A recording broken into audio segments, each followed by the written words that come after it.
This program features live coverage of an African safari and may include animal kills and carcasses. Viewer discretion is advised.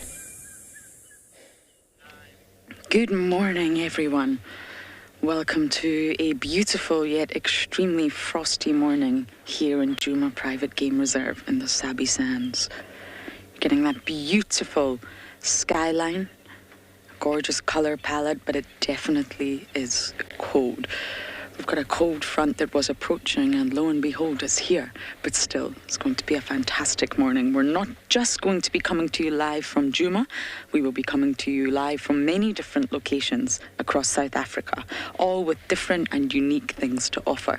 So everyone, it definitely is that time of day for your live bumble through the bush.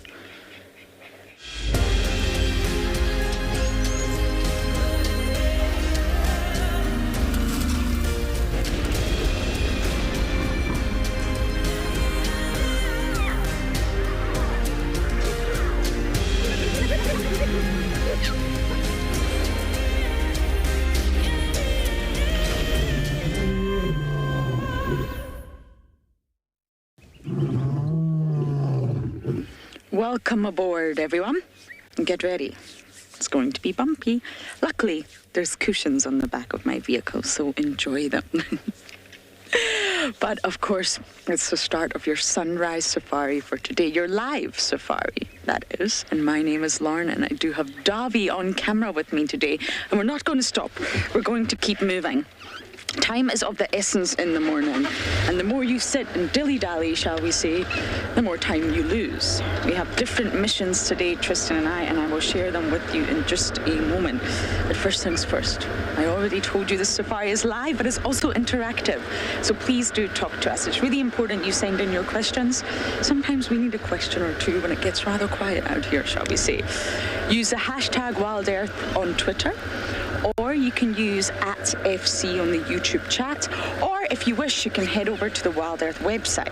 As long as you've registered, you can submit your questions under the live safari page. But kids, most importantly, we want to hear from you. We really, really do.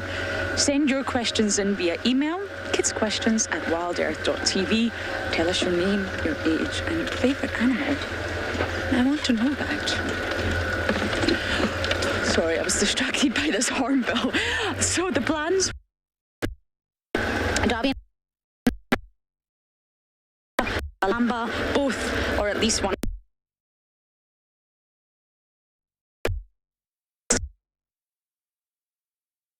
He will most likely get lucky with Mareebs, and I will most likely get lucky with Mareebs, and I know that many of you are looking for an update for sure. He was bitten by a puff adder last night. Show you all his condition. So that's our separate missions for today. I am going to drive past the hyena den. I'm taking this road, which clearly the buffalo have also taken as well, and try and see if we can at least spot some hyenas at the den. So I think it's going to be a rather busy morning, and hopefully Mareebs will be okay. Many of you messaged us last night, and we don't have the answers. But what you've got to remember is that these wild animals face snakes every day. It's highly likely that many of the leopards that we spend time with will have been bitten by a puff adder. So we're really hoping that we will be okay. But that's Tristan's mission. So as I bumble towards the hyena den on this really cold morning, we're going to send you guys to take a look at the weather across all our locations.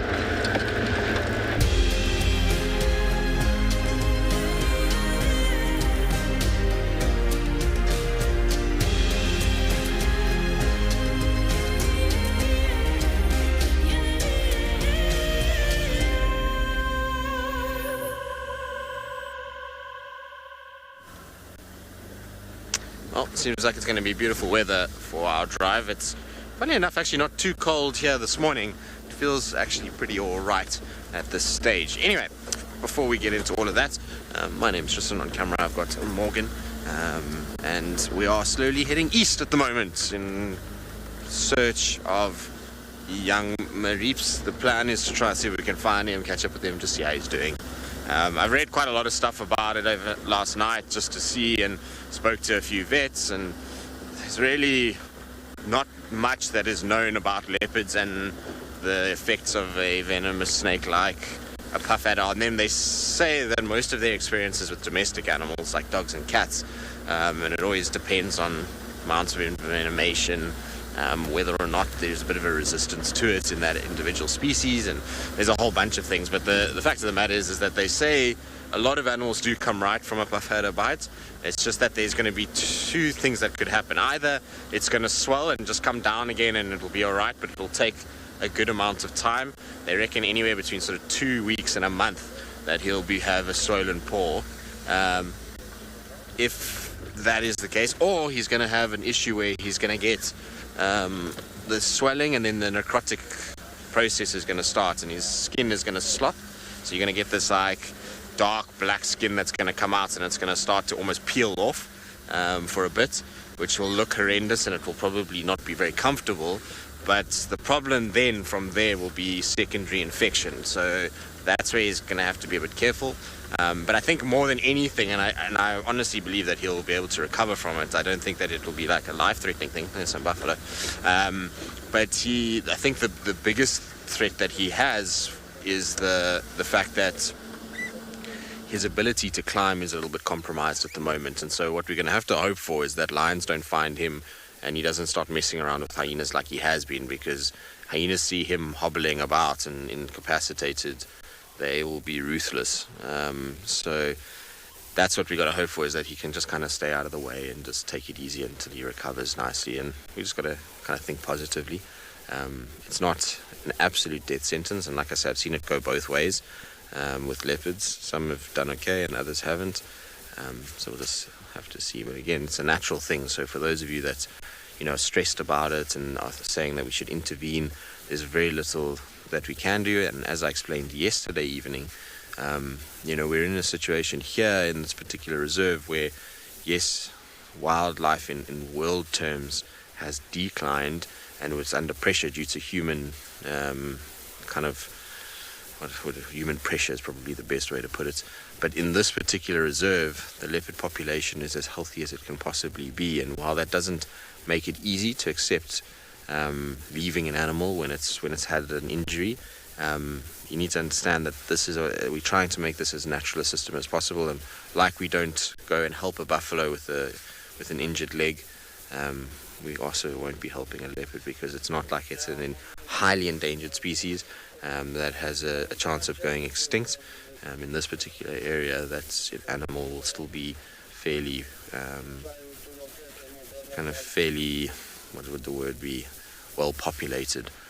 So it's a hard thing, and it's difficult because we have an emotional attachment to these animals. But at the end of the day, this is how wildlife works. These animals have to survive things out here, and I was saying yesterday that nature is harsh and unforgiving at times. And so we have to just respect for the fact that this has been going on for millions of years, and these animals are capable of dealing with it. And if they aren't, well, then that bloodline, I'm afraid, is not as strong as it should be. And so that's nature's way of ensuring the strongest survive, and that things going forward are as good as they can be. But it's going to be a rough ride, I think, for a lot of you, and it's not going to be a quick one either. I don't think we're going to have a resolution of this to this morning. It's not like we're going to go there and Reeves is going to be jumping around all over the place. I don't think. He might be. Let's see. But yeah, we'll see how it goes. Anyway, beefy buffalo. This is just some bulls that are on the edge of a herd. I left the herd yesterday coming in this general direction, so I wouldn't be surprised that more of the herd was kind of hanging around in this area.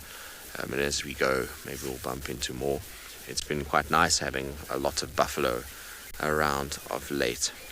All right, I'm going to leave these two boys. I'm going to let them carry on with their morning. We'll keep on our mission. I want to try to get into the area and see if we can find tracks pretty quickly. In the meantime, though, let's send you across to Chad.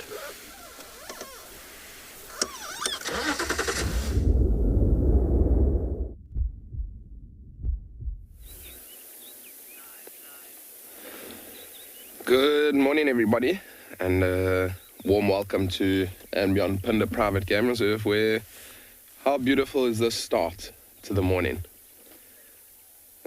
Crash of a couple of white rhinos. My name's Chad. On camera today we got Johan, and we came out to the southern parts of and beyond Phinda this morning to see if we can find some rhinos, which these rhinos have produced very early this morning, as well as any sign of any elephants.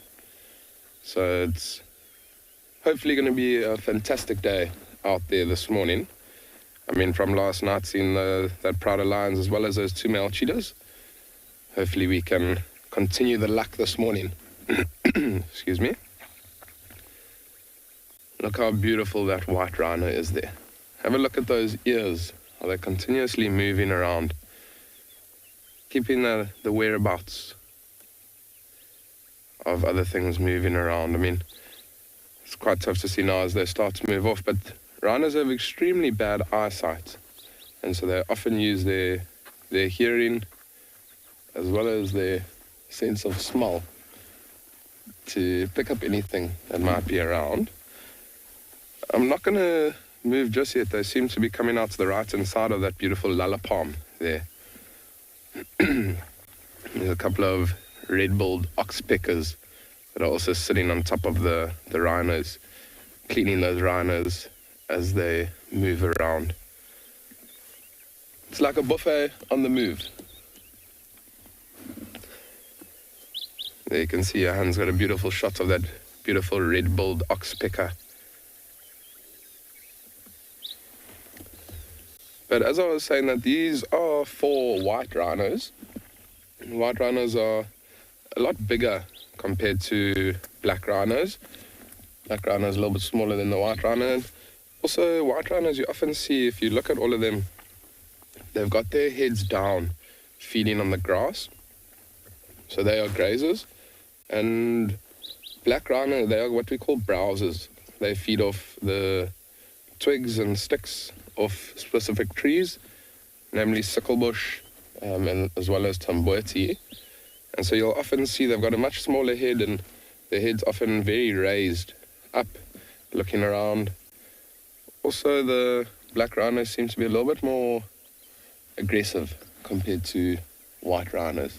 White rhinos are very placid animals.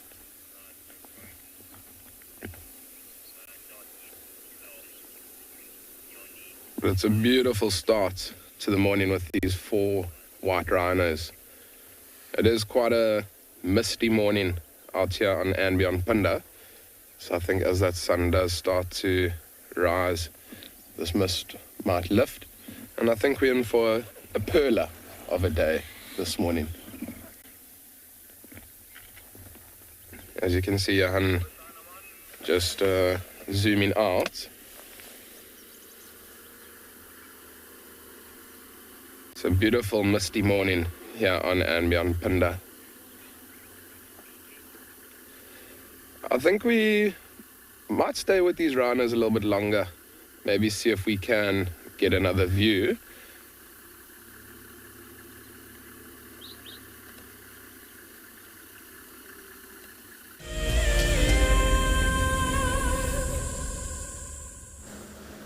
Well, enjoy your time with the rhinos. I'm jealous, Chad.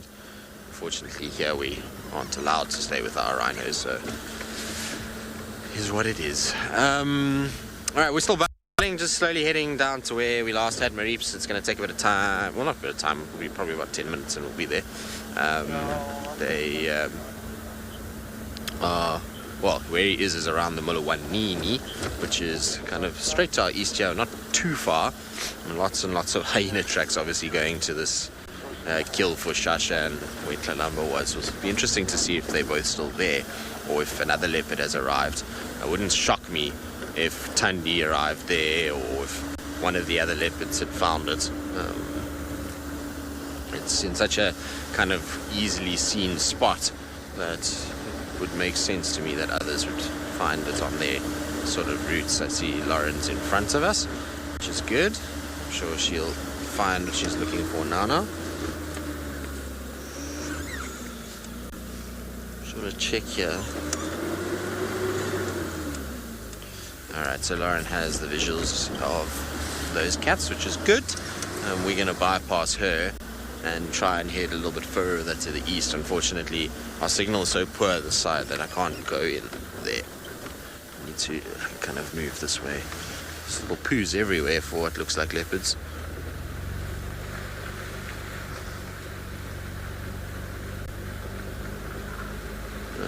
Interesting. Sounds like those leopards are fighting over there.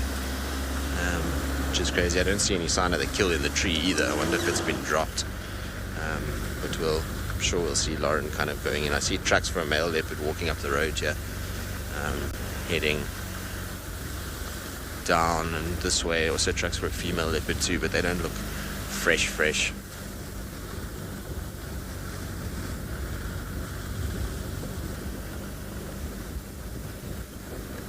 Alright, so we're going to carry on. Let's see if we can find little Marips and see if he's doing okay this morning.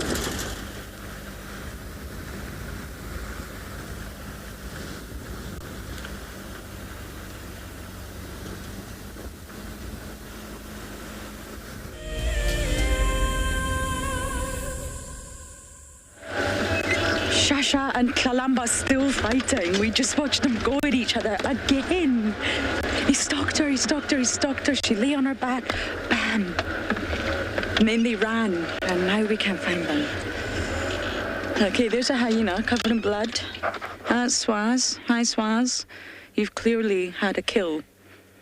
That much is obvious. He's running because he can hear them. They're fighting.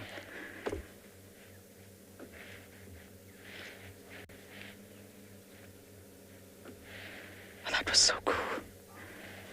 Yeah, I got it. You got them? Ah, yes. Do you know what, Dav? I'm going to reposition for this. Is it just one up the tree? Bear with us, everyone. Don't want to miss this. I can't believe they're still fighting. They've moved. There's no kill.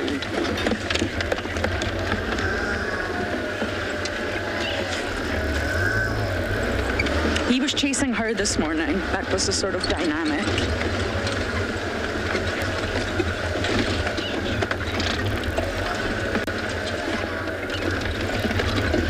This is better. They're now on Little Gowrie completely, not on Chitwa.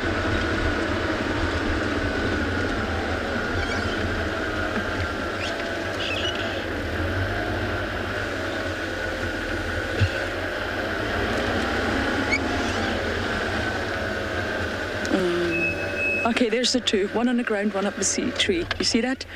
Shasha, I think, is on the ground. Kalamba's ran up the tree.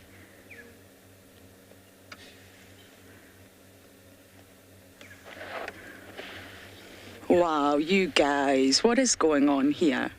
Why are you still fighting? This has been a 24-hour saga. Yesterday they came to blows, and today... Not quite physical blows today, but definitely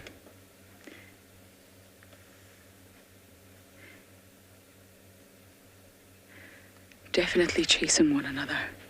He's walking away. If they go further south, it's going to be a little bit tricky for us, I'm afraid.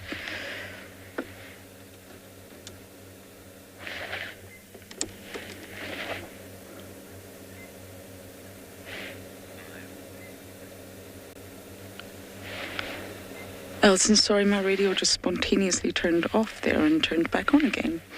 I got you back now.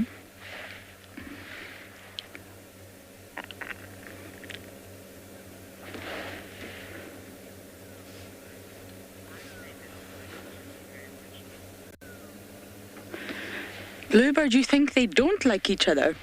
I think maybe they do. Why on earth are they still fighting? They seem to want to just clash right now. I wonder. But yes, no. It's definitely been an exhausting time for them. I mean, this is exactly 24 hours later and they're still chasing each other. I can't see him anymore.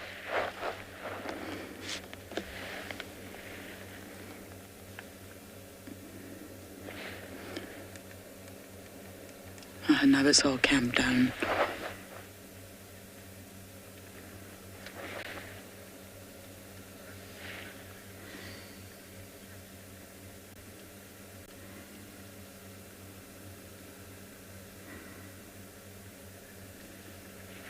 I wonder if she will climb down at any point and give him a chase, or if she's going to finally rest.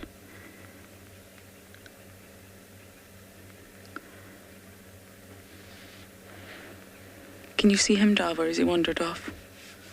Wandered off. I didn't expect to find him. We drove into Shasha, and then he ran straight at her.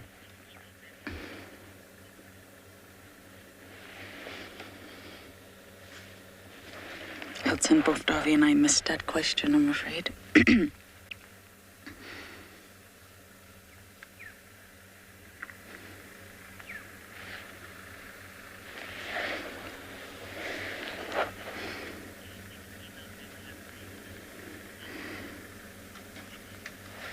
I have no idea, I'm afraid. I really don't know if they have rested, but probably not. The kill's gone. I'd imagine it's been dropped, and one of the Juma clan got extremely lucky. Swazi's been lucky at some point, but with what, I don't know.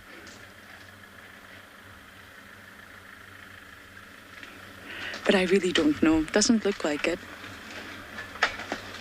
And they are primarily nocturnal, remember, so they're going to be a lot more active at night time, so hopefully they get some rest today.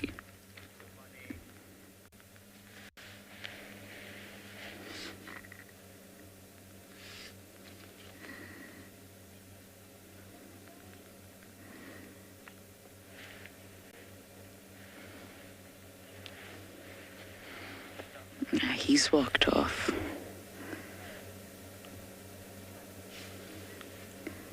She's watching him, though. That's what she's watching, him. Oh, this has been quite the saga to follow.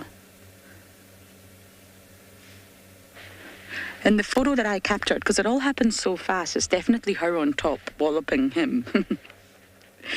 She definitely got the upper hand. But of course, it's over quickly. They're not sort of trying to kill one another, if that makes sense.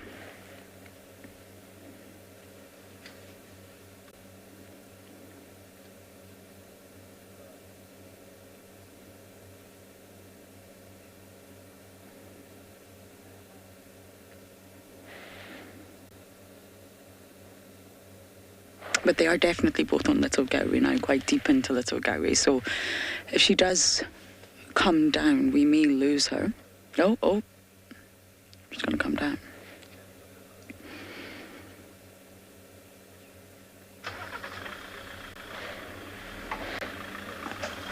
Oh, Kalamba.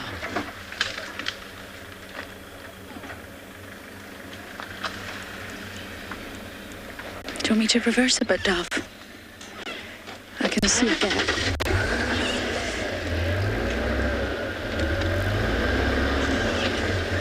Happy? A little bit more. A little bit more.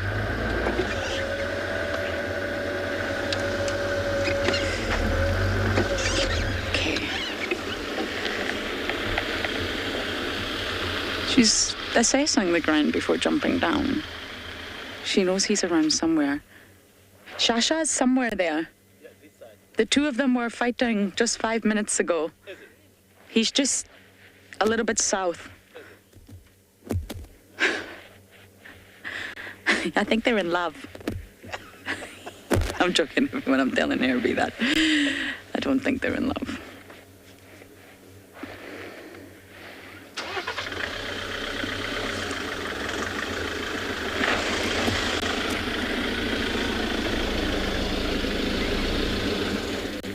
Well, Kalamba, are you going to come back to the north, dear?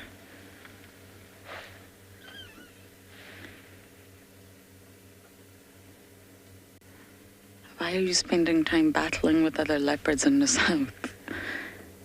Come back to the north. Okay, we're going to do our very best to keep up with Kalamba if we can, but for now, over to Steve to say good morning.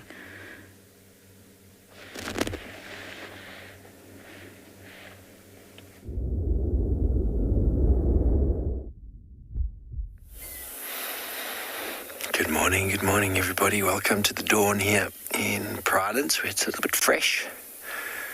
But a beautiful morning. Nonetheless, we have climbed on top of one of the highest points, and we are just sitting on a rock enjoying the splendor of the sunrise. My name is Steve, joined by Paul on camera, and as always, we are very excited to have you with us. And we are just going to be bumbling around, walking around, looking for nice high points again. See if there's any new trees we can find. Looking for little hidey holes. It's a beautiful thing about being on foot, is your ability to investigate those little areas that are just inaccessible to the vehicle. And Providence has got many of them. But a great way to start the morning, just to sit back and enjoy a beautiful view like this one.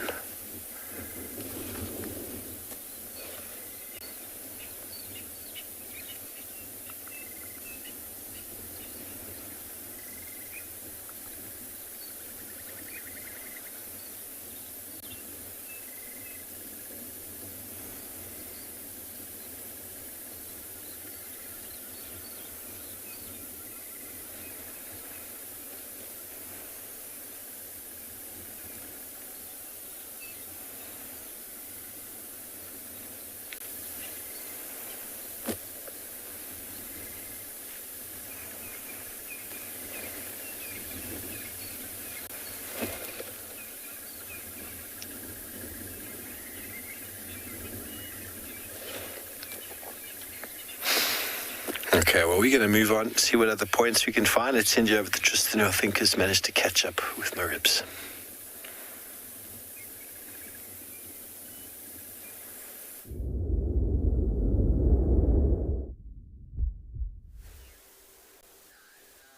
We have found little Mareeps. He's all curled up in his little ball like I thought he would be, but his paw is monstrous. It is swollen massively.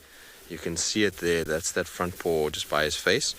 It is way out of proportion. I mean, if you look at his back leg there, it's almost like the front paw is the same size as the top of the back leg. So he's going to be a sore kitty this morning. I think it's going to be painful and swollen and like that for a few days, unfortunately. The good news is that he's awake.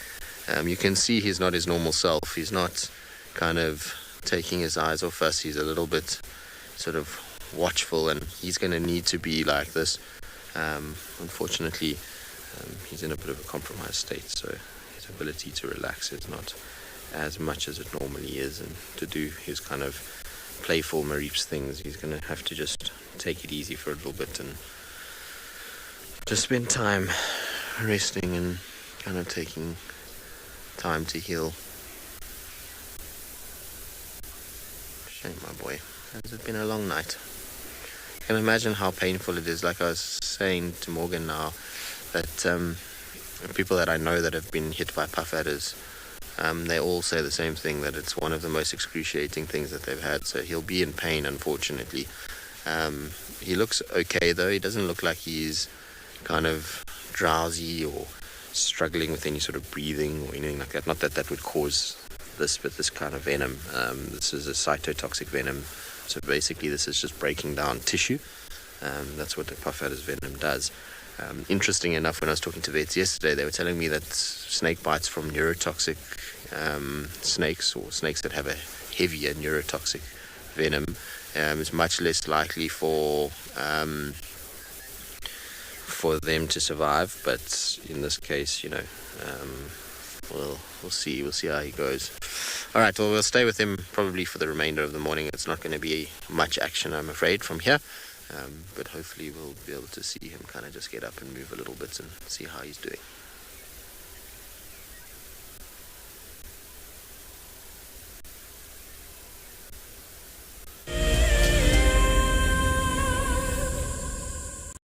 As one of the industry's best and Fagasa endorsed training institutes, NJ Moorfield Guide College produces professional guides of exceptional caliber and gives students from around the world an incredible experience. NJ Moore offers courses to suit all types of interests. The full-length career course results in a FAGASA-accredited qualification and the option of a 6-month internship at one of Mall Family Collection's luxury safari lodges. Shorter courses are a great introduction for those considering a career in field guiding or even a life-enriching experience in your gap year. With spaces still available in July, don't miss out on this fantastic opportunity to live your African dream.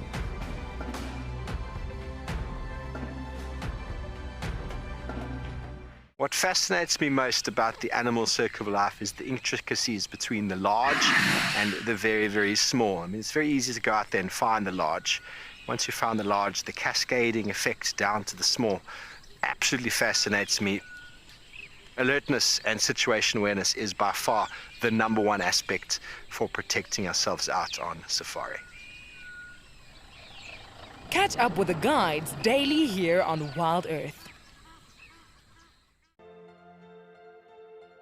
This is a battle of two great carnivores of the African wilderness.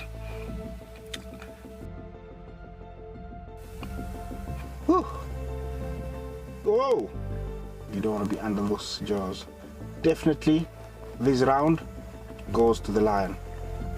Look at that. Fantastic. Expect the unexpected here on Wild Earth daily. My name is Ross and I'm a field guide at and beyond Phinda Private Game Reserve. I love getting questions from guests on Wild Earth because I love sharing and learning information about nature with new people, and it also makes me feel like you're all joining me in real life.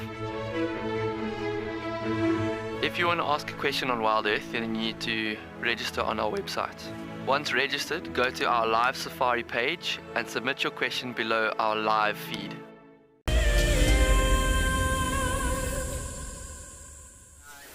Well, as you can see, Maurice is still just kind of looking over his shoulder. He's a lot more kind of, not nervous, but he's definitely a lot more watchful than he normally is. Normally he looks at you for a little bit and then just starts looking around and doing other things. But today he's just watching us quite a lot, and he almost looks like he's feeling sorry for himself.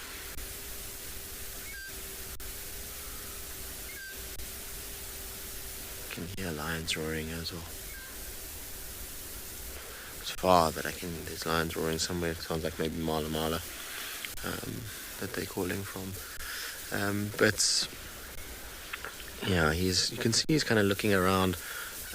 I mean, obviously his ability to move is going to be compromised a little bit, so the best thing for him is just to lie and curl up into a ball. It's not ideal that he's kind of curled his head into the grass rather than the opposite way around, but you know, I think he was cold and probably find that was a nice little protective area. Also hard for other animals to find him like this. It's not like he's easily kind of spotted, particularly from the road. He's hidden himself behind a nice little thicket where he can just lie down and take it easy. I actually think his best bet is to try and find a nice dense termite mound somewhere and try to get up onto the termite mound and just lie on top there. I think that's going to be his best bet. There's actually one that's not that far from where we are right now. So let's see, we'll try and hope that he does okay and that he finds himself a nice little spot to sit. But it's going to be a long process. This is not going to be overnight that he's going to come right. Oh, wise one. I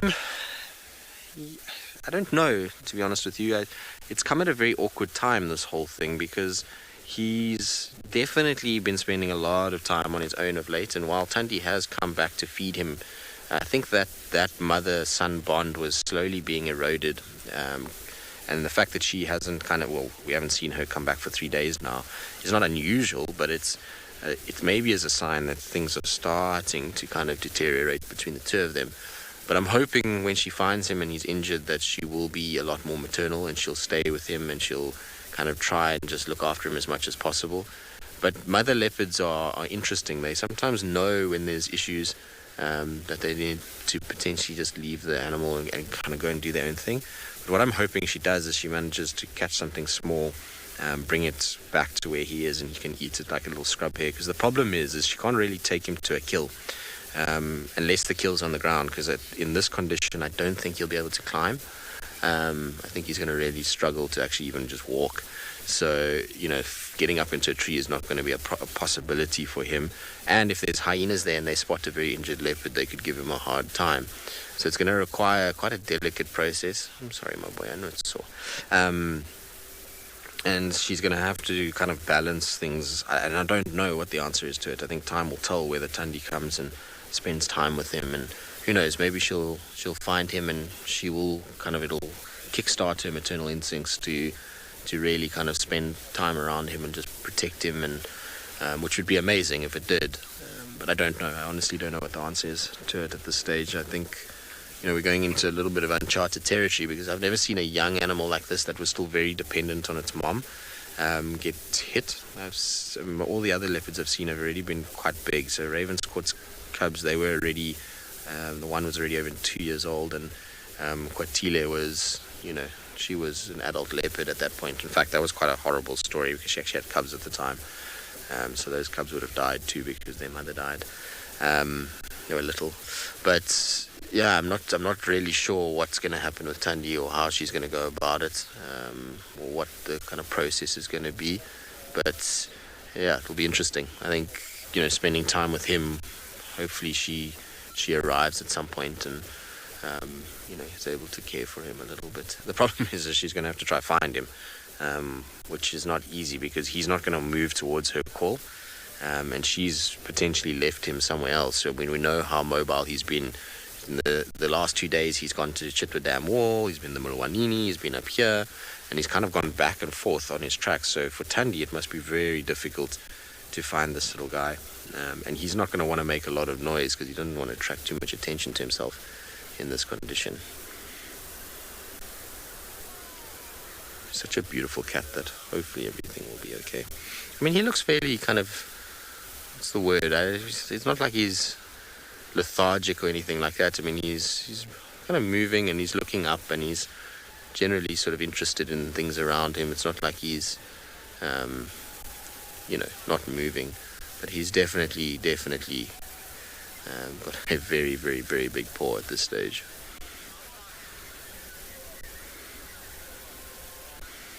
So Pamela, where he killed the puff adder from where we are now is probably about, let's say maybe 30 yards. But where I left him last night, this is exactly where he lay up. So he was moving when I left. Well, he was trying to move when I left him down towards the Mulawanini riverbed, but he's stopped pretty much where I left him. So yeah, we'll see. Signal here is a bit sketchy, so that's why we didn't follow him yesterday. Is unfortunately, the signal goes up and down in this area, so we're lucky that we can kind of, where he's lay up, we can actually spend a bit of time. But he hasn't moved far at all. You can maybe see now just how big that paw is. Look at the size of the back paw. And I know the back paw is always more slender and narrow, but you can see a monstrous difference. And even in the front left paw, it's half the size, if not a third. So it's going to be sore for a while, I'm afraid. Let's see how he gets up. It looks like he wants to get up. I think he can hear the buffalo that are coming. There's a big herd of buffalo that I can hear to the north of us. Oh, is it sore, my boy? You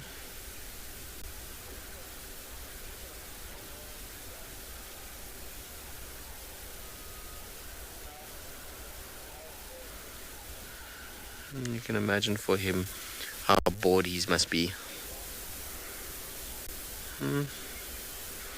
You're an adventuring cat normally.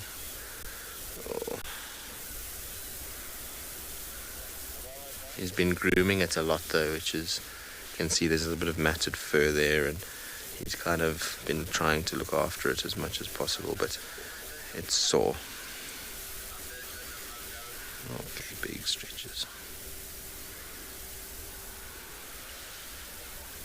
It's actually not as swollen as I first thought. It's actually funny enough, it's actually not as bad as it was even last night. Last night was worse than this, which is quite interesting.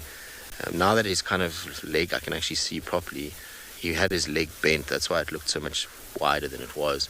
If you look at his front paw and his back paw, they're actually not that dissimilar now, which is good news. So that's definitely that horrendous swelling around the paw joint that he had yesterday. I mean, it was really like a big bubble around there.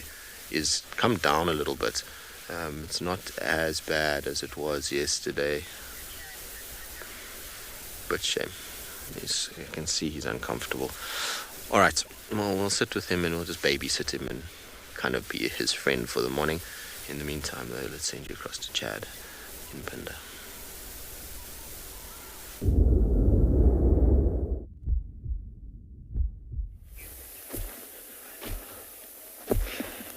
Welcome back to Phinda, everybody, where I just hopped out of the vehicle now. There's lots of rhino tracks around, and I've actually just spotted some male lion tracks. And they just here come down this road, and they continue through this open area here on our right-hand side. It does look like they are from last night sometime, but I think we might change our plan a little bit this morning and see if we can maybe head down that direction and see if we can find that male lion. It does seem like he might be on a territorial patrol. This male lion, he dominates two prides, which is the pride in the south where we are and in the far west. And after the little bit of rain that we had a couple of days ago, this male lion might be now re-scent marking his territory. Spraying his urine, kicking back his feet, just like what a white rhino would do. I mean, as you can see around me here, there's a lot of white rhino dung. As I was saying a little bit earlier, the white rhino grazes, so there's just grass around, and this is a rhino midden, and often lots of rhinos will come drop their dung around. But what's interesting about the male white rhino is when he drops his dung in middens like this, he'll often drop his dung, and what he'll do is he'll actually kick his feet back in the sand and in the dung to get that scent of his dung on his feet. And then as he does walk his territory, he'll then lay that scent all around. So, I mean, there's lots of dung around here that has been kicked, but for instance, having a look at this dung over here, it does look like it is quite fresh, but probably a female. I mean, you can see it hasn't been kicked open or anything like that. Sometimes what the female white rhinos will do is they'll also kick their dung open. And that's just to indicate to the male within that area that she could potentially be an estrus. She might be ready to mate. And what that male will do is then smell that scent, pick up her scent, and then often follow the scent of that female white rhino. So a lot that you can tell about this dung around in this area. And it even seems like it is quite a nice area for rhinos to rest. There's a lot of tracks around of them lying down on their sides. So it is a good area for white rhinos. But I think, as I was saying, we're most likely going to see if we can find this male lion. For now, I'm going to jump back in the car, continue heading in that direction, and seeing if we can potentially find this male lion for you.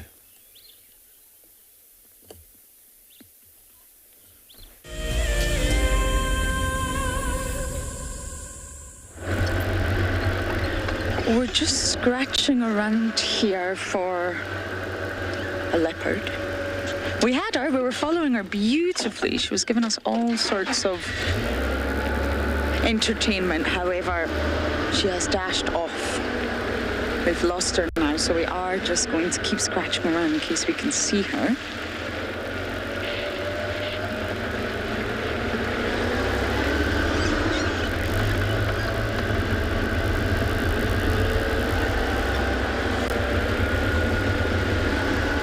Very exciting morning, leopard-wise. They were fighting, chasing one another up a tree.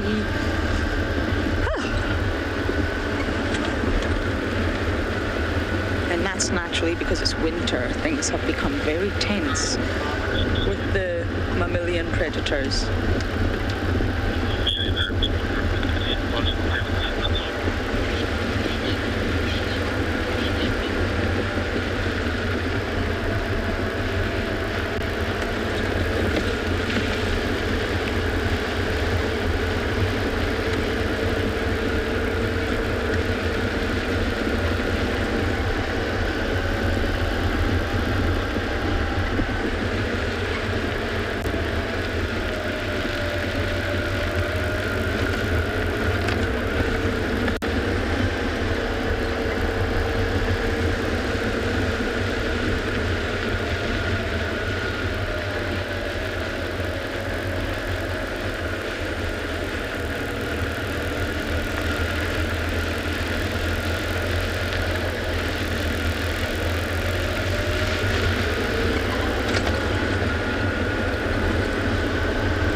are around here somewhere, so I'm going to keep bumbling around and try and find them.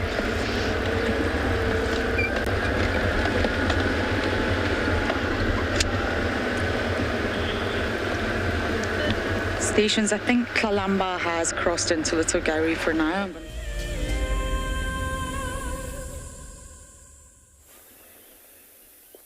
Welcome back, everybody. We haven't moved too far, and I know I was speaking about that mist layer earlier on this morning. As that sun is starting to rise on the eastern side of and beyond Phinda, the mist has started to lift, and I think it's a beautiful scenery shot that we've got here with those beautiful orange colors coming out. So I think let's just take a moment just to enjoy this beautiful scenery that we got here.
What a beautiful morning here on and beyond Phinda. I think today is going to be an extremely hot day, with that mist layer now starting to lift. There's a lot of birds that are even starting to call now, off in the distance. Been hearing the southern boo-boo, grey-headed bushwracks, and a couple of other birds. And as the sun does rise, there is a lot of dew that might be around. So those birds are often quite heavy. So what they do is they'll often now come out, they'll vocalize their territories, and they'll sit on top of the trees, wait for that sun to dry them off before they then do start to continue the morning, maybe potentially feeding or looking for other birds that might be in the area. While we were sitting in that little bit of silence here on and beyond Phinda, I was just listening out for anything like Inyala's alarm calling, Impala's alarm calling, monkey's alarm calling, anything that might give the position of this male lion away. It has been quite quiet, so I think I'm going to continue and loop around this area, see if we can find any further tracks of this male lion. But for now, we're going to send you over to Lauren at Djuma.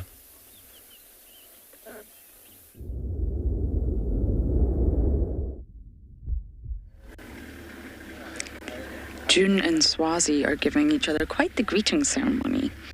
It's very intimate, it's very in-depth, and they are covered from head to toe in blood, the two of them. They have had something big. I mean really big.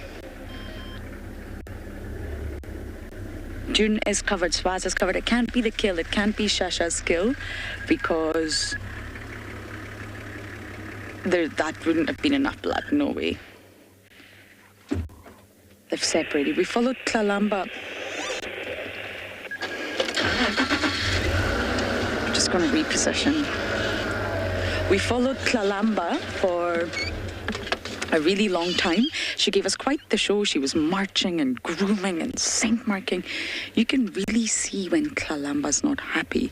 And Swazi's now standing right underneath the tree where the kill was. Now, the kill's no longer there, but that's not where the blood's come from. Definitely not. Shasha's still in the area. I think Kalamba crossed back into Little Gowrie. She's not happy. She's marching. She's walking like this. Highly entertaining. And we think she crossed Gowrie Main again and went back into Little Gowrie.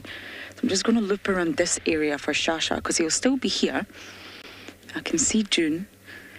They've had something really big last night, these hyenas.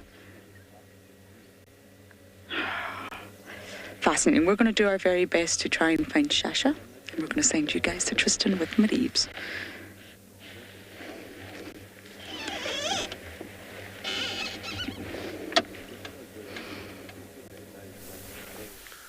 As you can see, little Mareebs is up and moving, and his spirit, while probably a little muted, has not been dampened. He's been picking up sticks and playing with them, and just generally trying to be a bit of a clown. But you can see how he is putting a bit of weight on it, which is good news.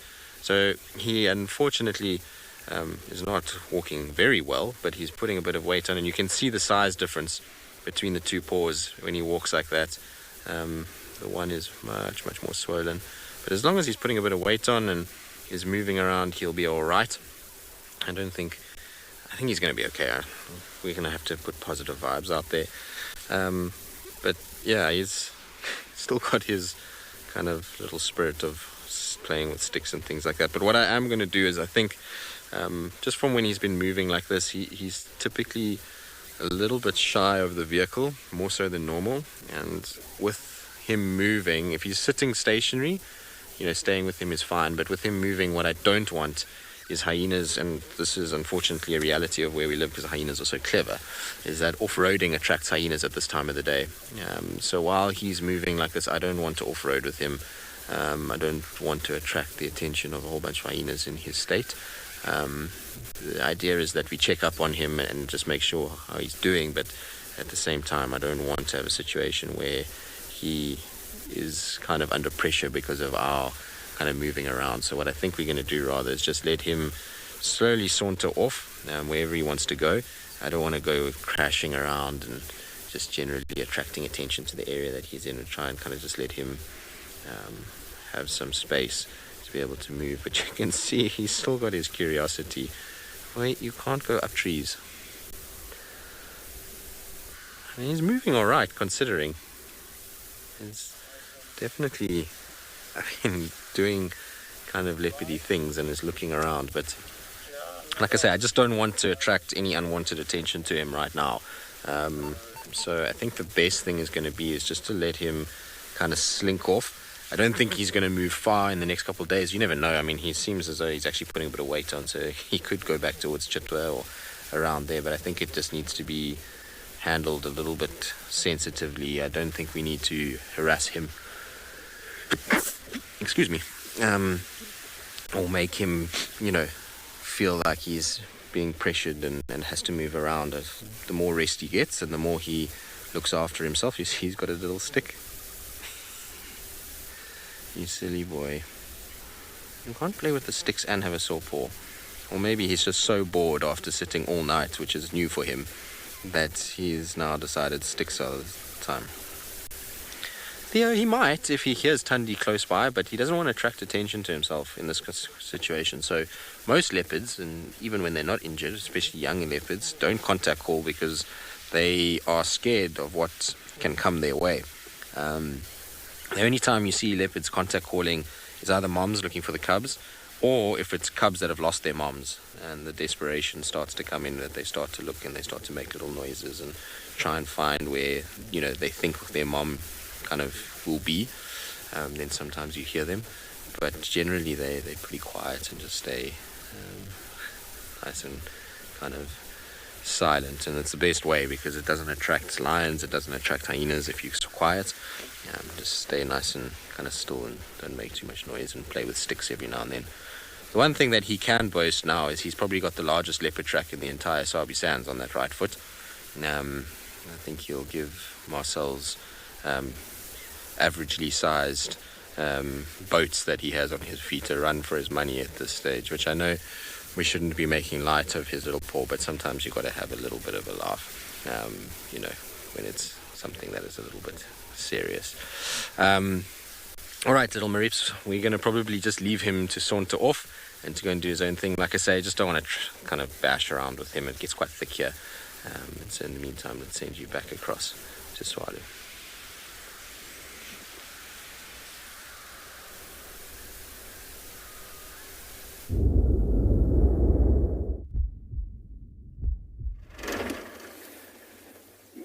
Good morning indeed, Dumela, from a very chilly Tswalu. It's only about 7 degrees at the moment, so beautiful, crisp air. And you're with me, Deirdre, bundled up nicely, and Gerard on camera, also bundled up very much. It's gloves, beanies, hats, scarves, about 6 layers. And we're in preparation for probably the next 2 or 3 days that says -5 on the weather forecast. So this is just a little bit of a teaser this morning. We know what's coming, that nice little cold front coming all the way up from Cape Town. So the animals will be a little bit chilly this morning. We're going to go and head towards the south, heading to one of the dams. We're going to see if we can follow up on the 2 boys. They were around that area yesterday, and maybe we'll have a meerkat update as well this morning. That's our plan. Hopefully the animals also go according to plan. And yeah, we'll see how we go.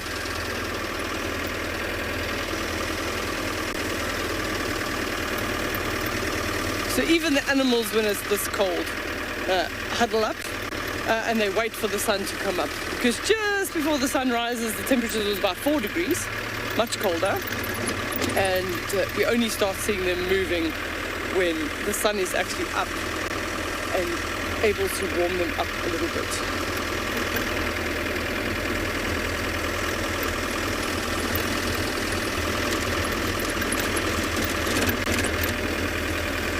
Oh, there's a close book.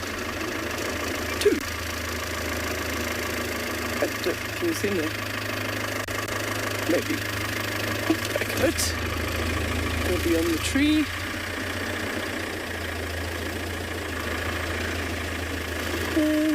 We had a gemsbok here. I saw him just hiding in the grass. Oh. Now I see his backside running through the grass. There he is, there he is. There's 2 of them there. They stopped there, correct? Oh, that's a bit of a... it's a bit of an angle for the vehicle, sorry. Yeah, there they are. You just see these little white faces and horns staring up at us. No, don't run away. Oh. And there they go.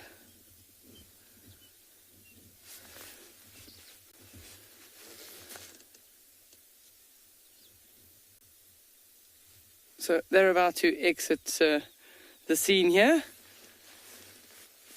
It's nice to see a gemsbok early. We're very, very lucky. We get quite a few of them.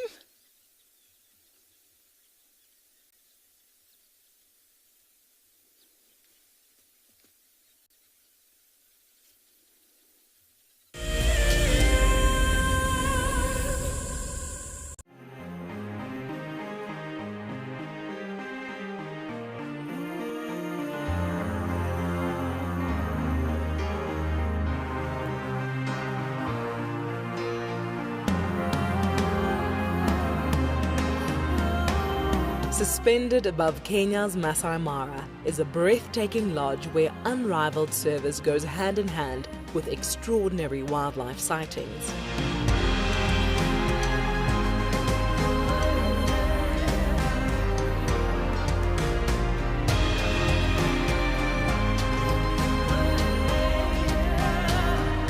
Ngama Mara offers a quiet place where guests have the opportunity to reconnect with the world again. Sign up to be a Wild Earth Explorer before the end of July, and you and a friend could win a 3-night stay at this award-winning lodge. Wild Earth Explorers, it's in your nature. Africa is very special, and when you come down here, even when you're watching through our camera, the landscapes change from desert to bushveld to up in the Masai Mara where there's grassland. That means that the biodiversity changes as we move along Africa. And what I love most about connecting with you guys is the fact that I get to share these wonderful experiences with thousands of people. Catch up with the guides daily here on Wild Earth. Looks like it's a very difficult climb because every time it tries to climb, the ground is breaking, so it slides down. But it's the only one. Look at that. That is call of desperation with the cub. It's like, what are you doing, mommy? Oops. Oof. Expect the unexpected here on Wild Earth daily. My name is Steve, and one of my favorite things at Wild Earth is getting questions from you. The type of questions that I really like are those ones that really help us to unpack and understand and really integrate the ecological knowledge and fully appreciate the importance that animals such as these Cape buffalo bring to the ecosystem. If you want to ask a question on Wild Earth, you're going to have to register on the website. But once registered, just head on over to the live safari page and enter your question under the live feed.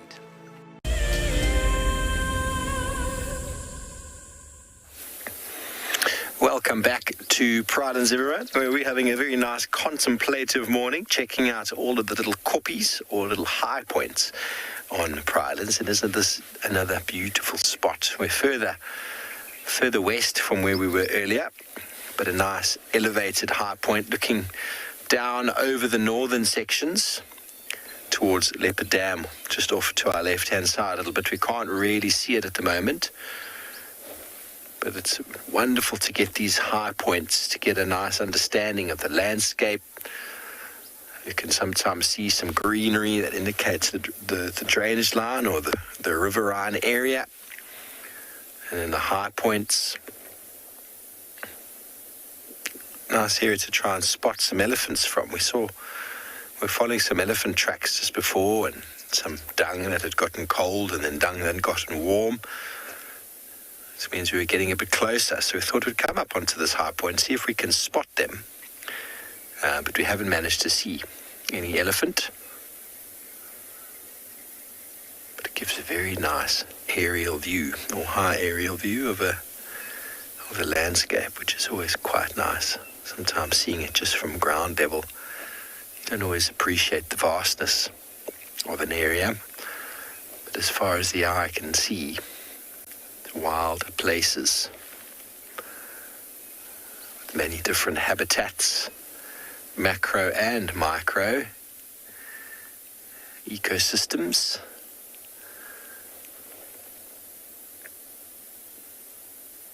Large areas like this are conserved to protect the big species, the easily identifiable big species, but in conserving those large species, you do at the same time conserve the myriad of very, very small ones as well. Okay, well, we're probably going to have a coffee shortly, and we're going to send you over to Chip Dab with Lauren.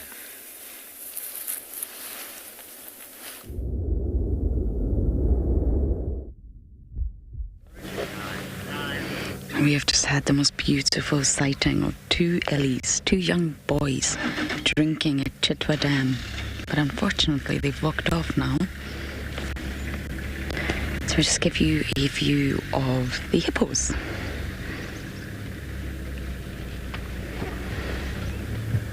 It's very peaceful watching Ellies drink at the dam, especially when the water is so still like this that you get the most perfect reflection. But for now, let's just take a moment to listen to all the sounds around the dam with the hippos.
Faith, you're asking what can hippos not do underwater? Was that correct, Dov? I didn't copy.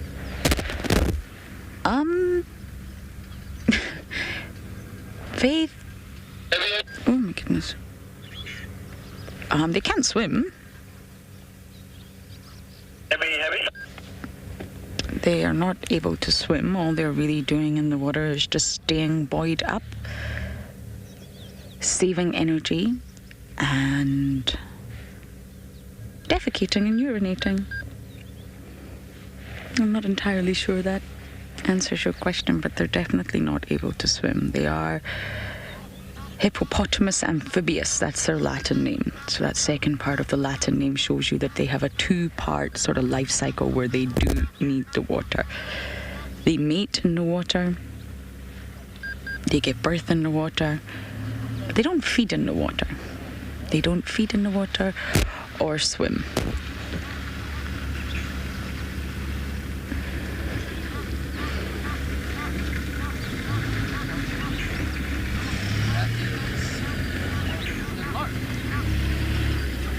I had a really cool sighting of hippos mating yesterday.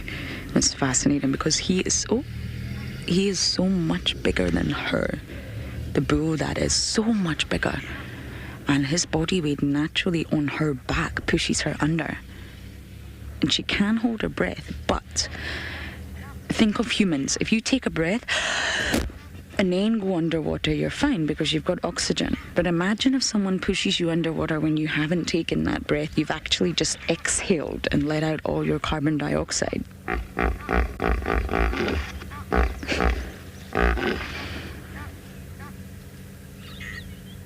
Then by you exhaling and letting out that carbon dioxide, you've got no oxygen. The next step is to inhale. But if someone pushes you under before you've inhaled, you're going to struggle.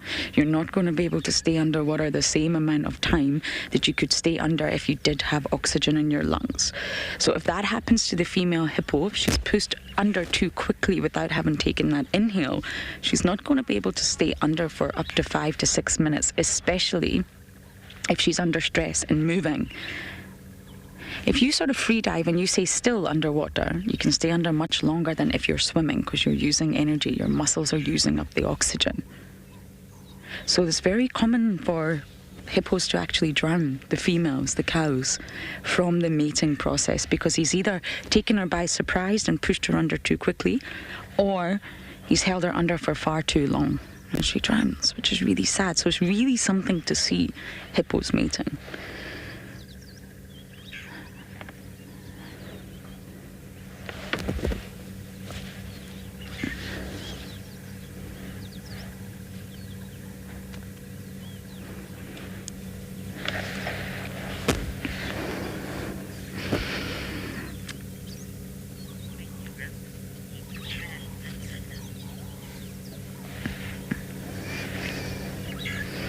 Okay, we're going to bumble around Chitwa. Hopefully we can catch some leopard action again. And for now, we're going to send you over to Chad.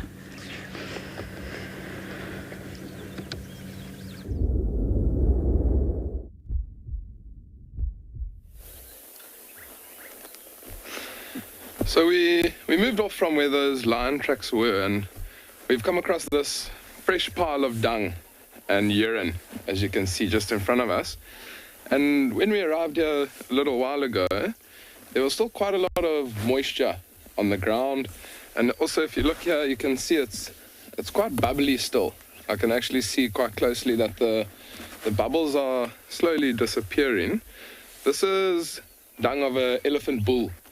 You can see very, very big dung balls. If I open it up a little bit, there's a lot of grass as well as leaves, twigs, things like that inside of it.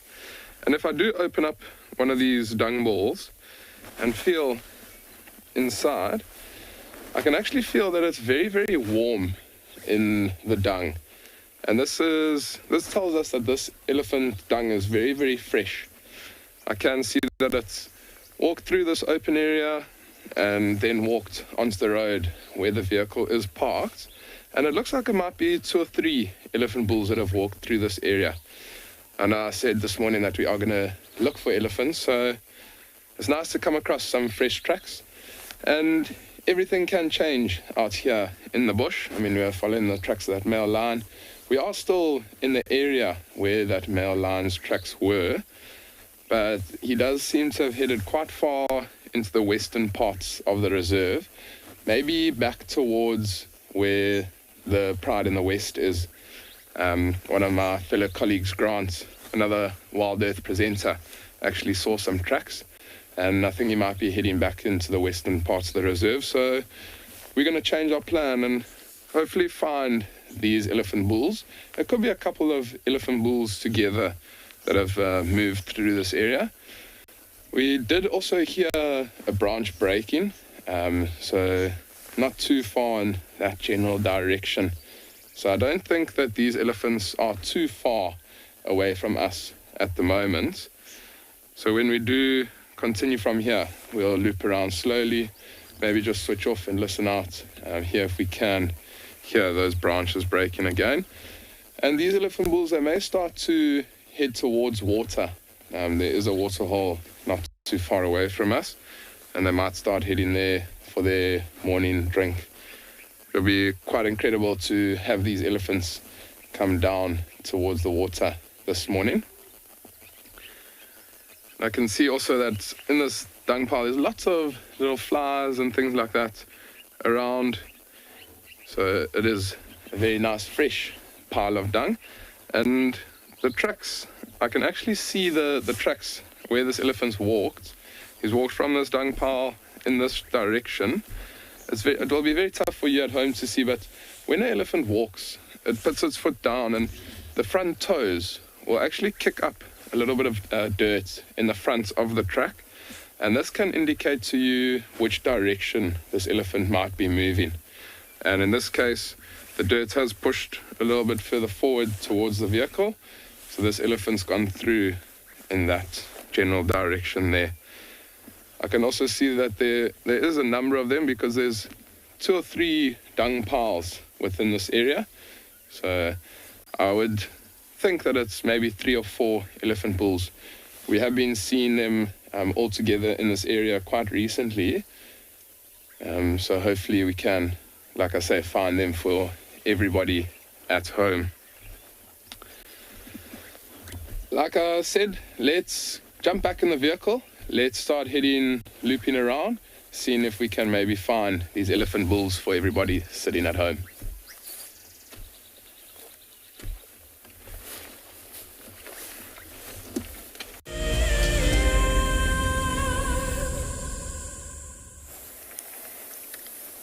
Welcome back to the high points of Pridelands, where Paul has decided to get a little bit creative. He stopped to smell the roses.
most relaxed little piglets just walking in front of the car. They didn't move for the car.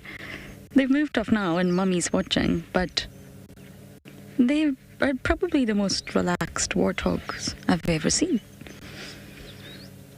They obviously have not learned yet that danger lurks around every single corner. Mom is aware of that.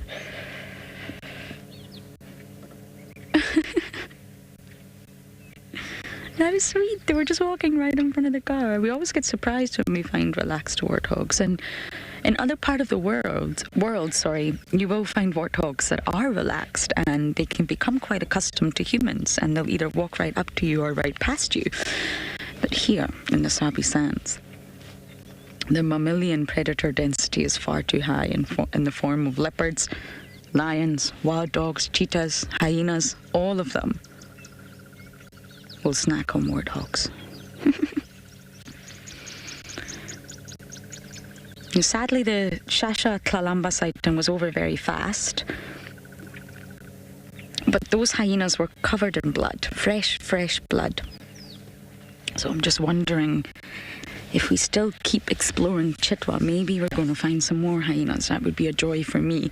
And also, Kuchava was found really late last night, past drive time, on Chitwa New Driveway. And apparently she was constantly contact calling. So is she calling for her cubs? It seems highly likely. So she was on Chitwa last night. Doesn't mean she's still going to be around, but I do think it's worth just seeing if we can pick up signs of Kuchava. That would be thoroughly enjoyable, especially if we could see signs of cubs. She has given birth. She has got a litter. Imagine how exciting. So I think Chitwa is the property that we need to be on today. But I'm wondering if those hyenas killed. And I think it was a hyena hunt because that blood was so fresh, so wet, so red, which tells you it's fresh, and dripping. There's a lot of it. Now, if they had stolen an old carcass of a leopard or a lion, they wouldn't be covered in blood like that. I have a funny feeling the hyenas hunted.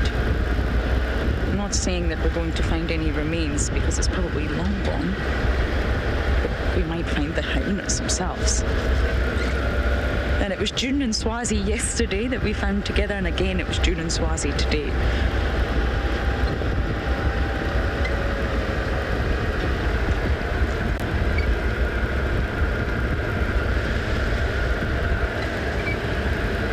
So in the space of yesterday, we had Shasha and Kalamba on Chitwa, very close to Gauri Main, Maribs, very close to the Mulwanini, and then Kuchava, all in a very, very sort of small radius. It's fascinating. Okay, we're going to keep scratching around Chitwa, and we're going to send you guys over to Chad.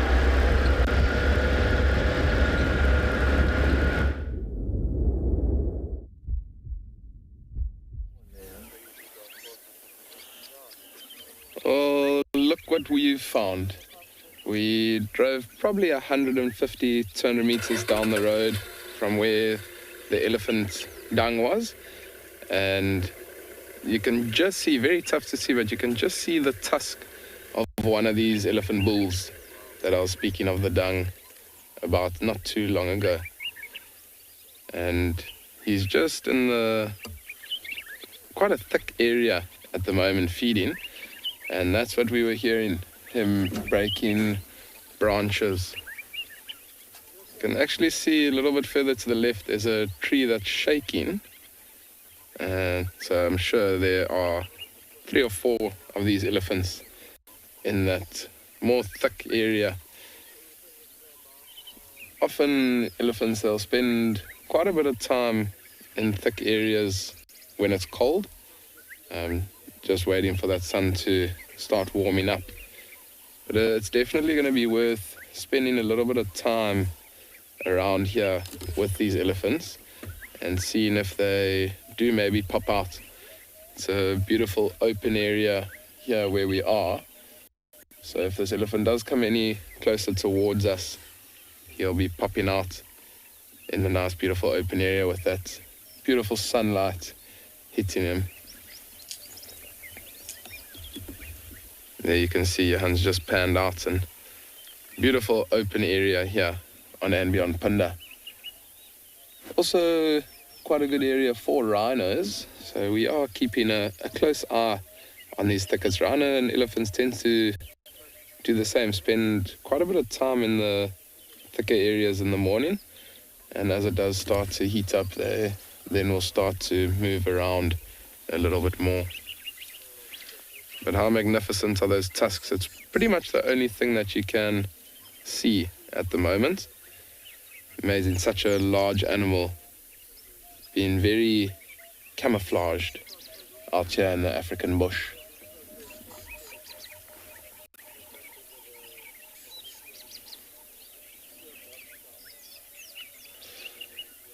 We're going to spend some time here with these elephant bulls.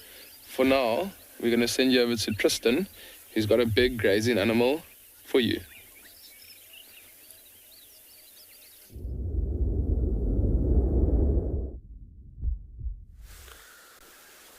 We do also have an elephant, well, a little stubby-tailed elephant. It's missing its tail. It looks like half the tail is gone. I don't know what's happened to it. Sometimes you find ellies like this, and sometimes hyena damage when they were little. Hyena try to grab them, and a little infection occurs, and the tail kind of rots off, and you get these little stumps. But it must be very irritating for a little ellie to have a stump like that, because their tails are actually quite useful things for two reasons. Is that they keep flies away, one, and two, they're an indicator of kind of emotion in elephants. When they're upset, they'll put their tail out. It kind of can show how they're feeling. But this wagging of this shame, Ellie. I think we should call this morning invalid safaris, because it's just been, everything we've found has had some sort of problem, whether it be a stumpy tail or a swollen leg. You know, I feel like I'm joining that category these days as well by getting older. Body's starting to break down already, which is not great. But yeah, shame. You can see he's trying to move his tail, but there's not really much point to it. I'm afraid that doesn't have much in the way of an ability to keep anything away. But we'll focus rather on what he's doing than his little stumpy tail. You'll see. It's just the most ridiculous little tail on an elephant. It looks so weird. You don't really think about it when they've got their normal tails, but it does look odd. He's embarrassed, exactly. We're laughing at him, so he's like, well, fine then. I'm going to go and sulk in the corner, in the thickets where you can't see me. So, yes. Elephant, we'll catch you at Treehouse Dam. He's heading towards Treehouse Dam, so we're going to carry on in that direction. Because in there is Mordor. Even following a leopard is not funny in this. So we certainly aren't going to be crashing around behind a elephant bull through all of that, because all we're going to do is chase him, and I don't really want to chase him. I just want him to chill and take it easy. I don't see any sign of any other elephants. There might be some more already ahead of us, kind of going towards the dam, so I think it's worth just having a look. The dam isn't that far. Now, for all of you out there that are people, I know we haven't seen many lions of late, but there was a brief sighting now of dark mane crossing into Arathusa. So he seems fine. He's been very vocal this morning, and I think he's been vocal because it sounds like there were two male lions that came into Buffelshoek last night and then turned and went back north. There's been very interesting lion movements up in the north there. I don't know if anyone's been discussing it or talking about it, but there's a pride of 21 lions that has arrived of late. It's part of the, well, they're known as the Mbali Pride by the guys to the north of us, and they have two big males with them, and those two big males apparently were in Buffelshoek last night making a big racket and shouting the odds.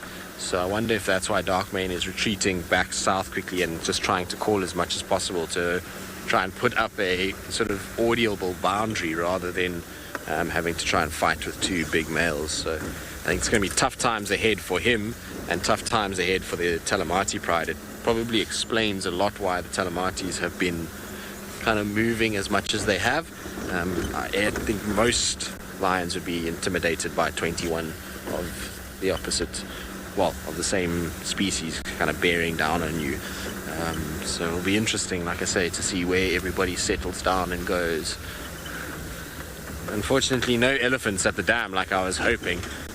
So we'll just go and kind of have a little scratch around, see what else there is, and see if there's any tracks. Hopefully we can pick up some signs for Moya in this area.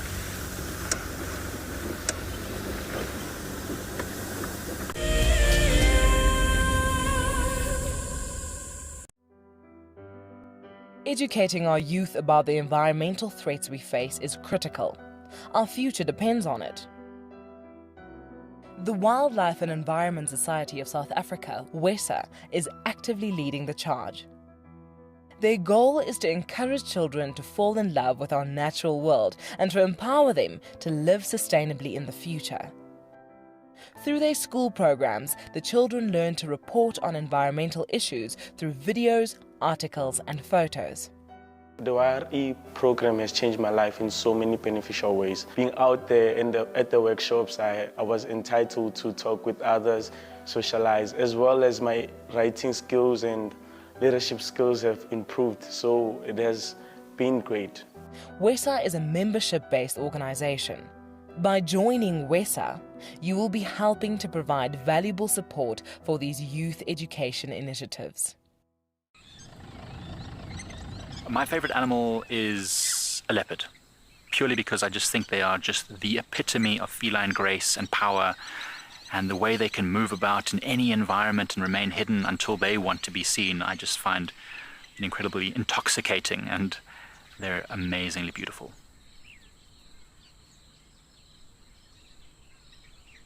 Catch up with the guides daily here on Wild Earth. Okay, there's another big male coming in from our left here. Another big male, look at this. This is the one. Now you're going to see sparks fly, guys.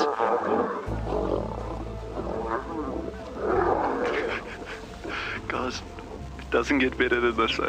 Yes, unbelievable. Africa, I love you, eh? Expect the unexpected here on Wild Earth daily. Hi everyone, my name's Daniel Fisher and I'm going to be your guide this afternoon. I'm looking really forward to taking you through and showing you all the beautiful places here at and beyond Ngala. If you have any questions, please register on our website. Once registered, go to the live page feed and post your questions underneath the live feed. Join me on my next safari through and beyond Ngala on Wild Earth. Send me live questions through the Wild Earth website and I'll answer them live from the African bush.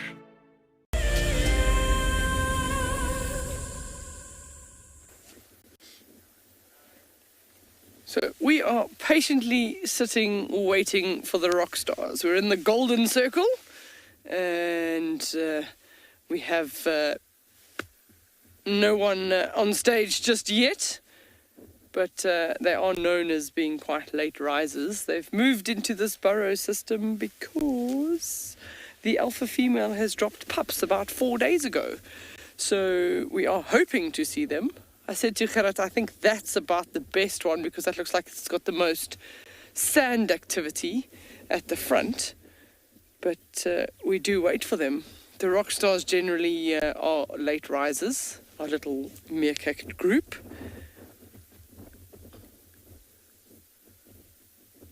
And normally when they've got pups in a den, they don't move around too much for at least 2 weeks.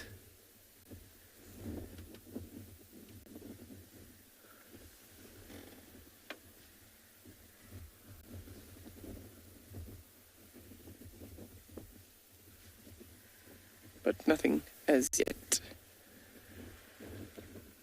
We've got quite a nice area here because they've got very good visibility from their biggest threat at the moment by living constantly in one burrow system is the fact that predators can then live here and they're active and there's the possibility that there's pups in the den and they could be vulnerable. So at least here they've got very good visibility all around them if there happen to be any predators that approach.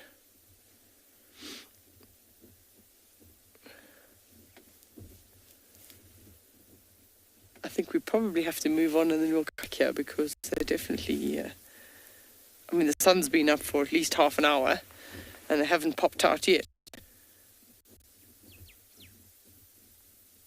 It's a little bit breezy and windy, but not too bad.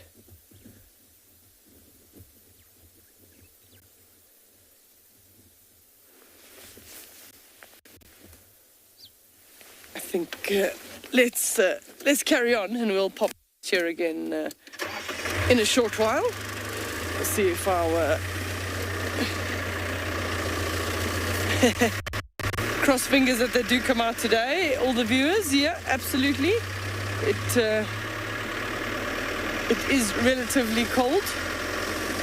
The only time that the pups generally only come out emerging that we see them for the first time is generally about 2 weeks, 2 to 3 weeks.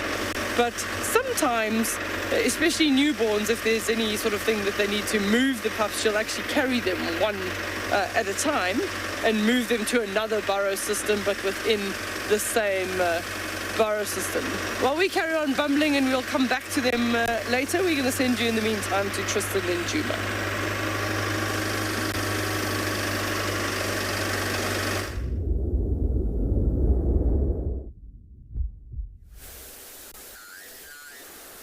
Well, hopefully it will be. I went past there just now, there wasn't much happening, but maybe things have popped out. We're still at Treehouse Dam and just taking it easy at the moment. I can hear some elephants around, so I'm just sitting in case they're starting to come down this way. It's also just such a beautiful spot to sit and take in the sounds of the morning. You can hear lions roaring far in the distance, and the odd fish coming up for air, catfish, and birds as well. I'm going to just sit and listen and let you guys listen too for a little bit, because it's very, very pretty to hear the birds and everything else.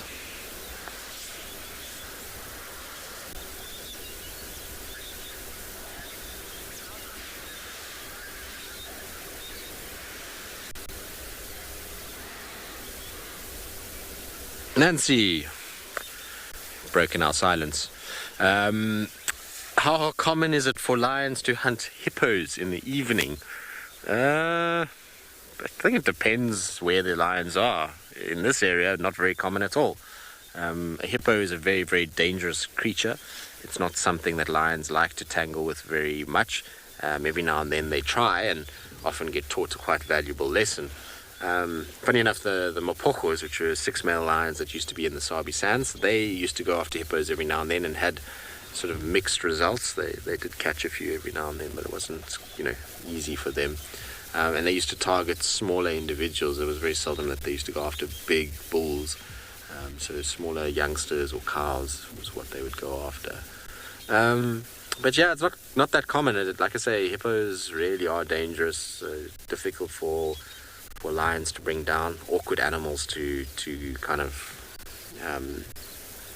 get into a submissive sort of body position and to be able to kill. Obviously their necks are so big they can't just wrap their canines around and basically strangle them from there, or sever carotids or anything like that. So you find that they kind of have to eat from the back and weaken the animal by making it bleed, and then eventually kind of it collapsing. So, here there's just other targets that are far less dangerous and far kind of easier to deal with.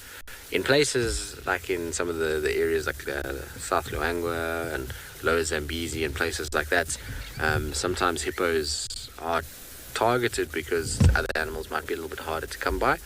And the opportunity might be there. But most lions, when eating hippos, is through injury. So hippos that have been injured fighting with one another, they either die from that injury or are severely weakened by it, and their ability to fight back is compromised. And that's when you'll find lions kind of going after hippos. But it's not a common practice at all. Like I say, it's a bit of a suicide mission in many respects. There's some crazy footage from a few years ago of a lioness big pride of lions trying to jump on a hippo, and the one lioness just kind of gets a little too close, and this hippo just lashes out and grabs her by the head and shakes her around, and the incisor of the hippo, the modified incisor of the hippo, goes straight through her chin, under her jaw, and then pops out kind of by her eye. but that lion actually survived. But it was amazing to see the power of how it just grabbed that lion and just shook it like it was weighed nothing. So generally lions are very wary of hippos. They also have quite thick skin, which is difficult to get through, and so there's just a lot of things about hippos that make it hard to hunt. Unfortunately, I don't hear those ellies coming closer. The last I heard them was kind of up on the slope here, and generally when you have elephants on that ridge, so in the direction that Morgan's pointing now, if they're on a slope and they're coming for water, they're pretty mobile often. They kind of use the downward momentum to pull themselves in towards the water point. So maybe they've just bypassed, or they've already been and they're actually moving away. So I'll bumble around and see if I can't find them. I think called Stumpy back there. It's probably the back end of the herd, and one of the young males that maybe just doing his own thing for now. So we'll try to see if we can find them. And if they are coming in this direction, well, we can always come back. It's really not a problem to just turn around and move back. Wait, we're going. I wonder where Moya is. We haven't seen her for a few days and no tracks of her. I've pretty much checked every day since I have seen her. I'm hoping that she's on a big kill and she's now fat and full and happy. She was looking a little on the skinny side the last time I saw her, so I'd like for her to be eating. But yeah, no sign of her at all. I just checked the southern area, and it could be also because they burnt Little Gowrie yesterday. Was it yesterday? The day before? Can't remember, one of the days, and it's still smouldering and smoky there, and a lot of the animals aren't fans of that smell of smoke, so that could also be why she's just not come up yet. Once that all settles down and doesn't have that kind of very pungent smell, and then there's not logs that are still kind of flaming, then you'll find that they'll start to come this way. And a lot of you might, of course, Stumpy's on his way. As we leave, this is what happens. But what we'll do is we'll just kind of just go in here somewhere, so that when he comes down, we'll actually get him at the water edge. Hello, Stumpy, old friend. Long time no see. Sorry, Morgan, I know it's not the greatest, but we've got a bit of an angle that we're at, unfortunately. Just try and get so that we don't have many stumps in the way if he does come to drink at the dam itself. It's always Murphy's Law, you know, you sit and you be patient and wait for an elephant to arrive, and then as you want to leave is when it decides to actually come down. You see how he's sniffing around? There is actually a little pothole, if you want to call it that. So there's a little depression there where there's quite fresh water that comes out. I've seen Kalamba drink there, and there's a couple of other elephants as well. And you can see he's kind of sniffing, and I wonder if he's trying to work out which one of these little holes actually has the water that he's looking for. So the one hole is on his left now, and then there's another one dead in front of him. You can actually see the wet soil. So let's see if he drinks from there or if he comes to the main dam. See how he's smelling? Look. And that's where the actual spring is for this dam. So Treehouse Dam is one of the only dams that is spring fed. It's just in that little hole there. It seeps through there. Come to the main dam. How beautiful is the reflection on the water as well before he's drinking, because he hasn't disturbed the surface of the water yet. Very, very, very pretty. There we go. We're just going to disturb the water surface. We make sure that we get nice fresh water. And off we go. And I'm actually going to keep quiet because the sounds of elephants drinking is always such a treat.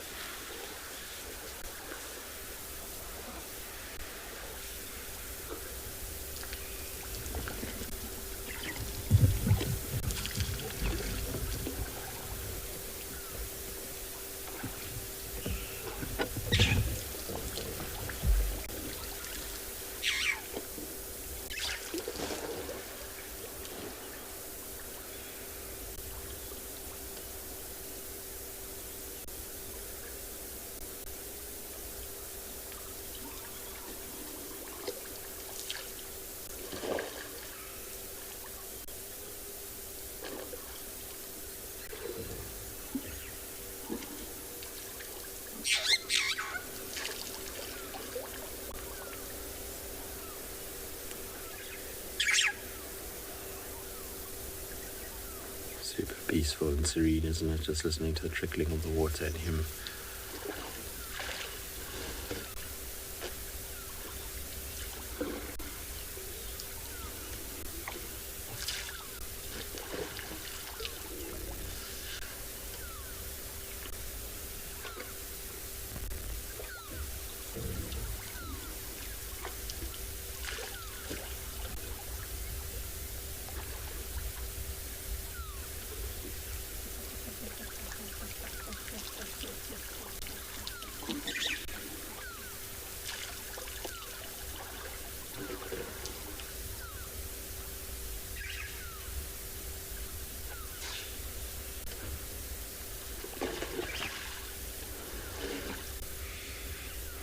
Sometimes I think these young bulls often just play around with the water just for fun.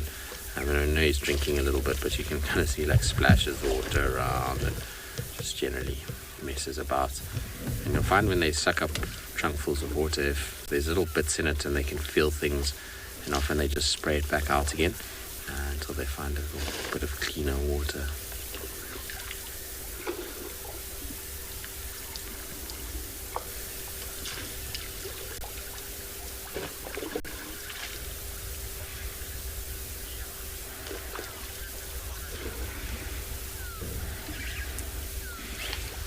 Yeah, Michelle, I do think they are quite fussy with the quality of the water that they drink. Obviously, they don't have an option at times. Like now in the winter months, it's getting harder and harder to find fresher, cleaner water. But the fussiness is evidenced by the fact that they dig for water in riverbeds. In the summer months, sometimes there's water everywhere, but yet they won't go drink out of a certain little puddle. They'll make sure that they go somewhere where the water is cleaner and fresher. Like I say, they're very prone to digging and drinking nice filtered water. So yeah, they can be quite fussy when they're allowed to be. If let's say hypothetically we lived in a place where there was no water for kilometers and the water wasn't great quality, they'd still drink it because it would be necessity and to survive. But if they were in a place where there's lots of water like here, then they can afford to be a little bit more fussy as to what they want to drink and where they want to drink. And you generally find they like to drink from small little holes in the ground where the water is quite filtered, so it comes through the sand and is often nice and clear and clean, as opposed to something like this where buffalo and elephants and hippos have all kind of spent time in, and they've defecated and urinated and do all kinds of other things in the water. They prefer much more that kind of clean fresh water that seeps through the ground rather than this. So I think they can be quite fussy. All right, well, stay with him. Let's see what he does. We'll just enjoy him drinking for a little while before we carry on.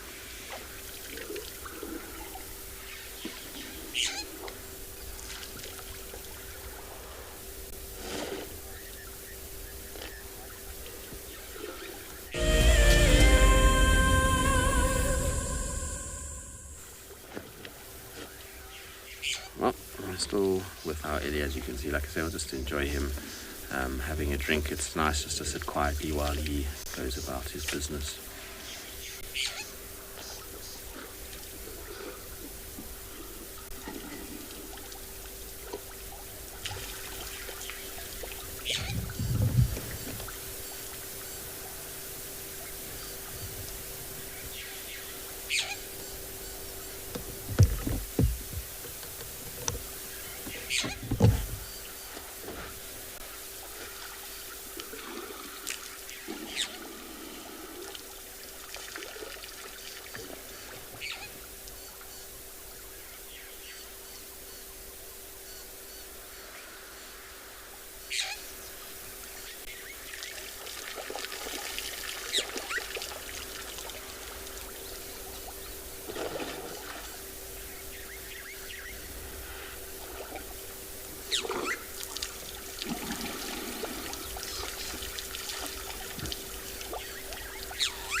Catching his own water coming out of his mouth, look.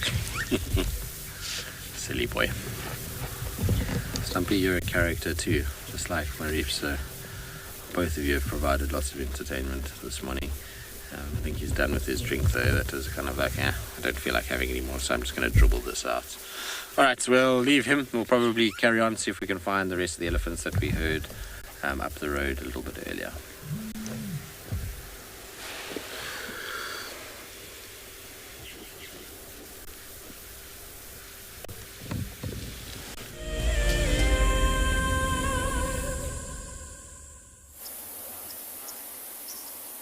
Welcome back to Prylands. Welcome to the down slopes of the hill. We've emerged from the mountains and we now found ourselves down Leopard Dam, a nice favourite area to come and have a look for some tracks. Also, I wanted to see if we could follow up on those elephants that we had tracks of and dung of earlier, but nothing. Just dropped my stick. Apologies. Now, everybody, if you ever do happen to come this close to water in an area where there are potentially crocodiles, make sure you can see the bottom. Now, it's quite shallow. I can see the bottom all the way to there.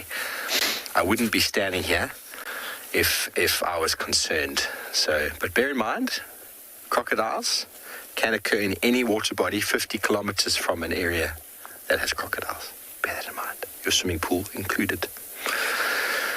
So it doesn't seem like elephants have swum in some days in this, maybe because it's getting cooler, but the water is much clearer. Last time I was here, I had lots of people asking, why is it so murky? And well, that's because of the churning up. You can imagine 5 or 6 elephants a day swimming in here, churning all the mud and all the sediment, very, very fine sediment that sits on the bottom and all just floats to the surface and it sits in suspension for a period of time. If you take a bit of mud and put it in a glass of water or a jar of water, you shake it, it takes time to settle eventually, especially that very fine silt sediment that's come from upstream that eventually fills up these dams and needs to be removed. Okay, so we thought we'd come down to the water's edge, just give you a nice reflection from a very different point of view.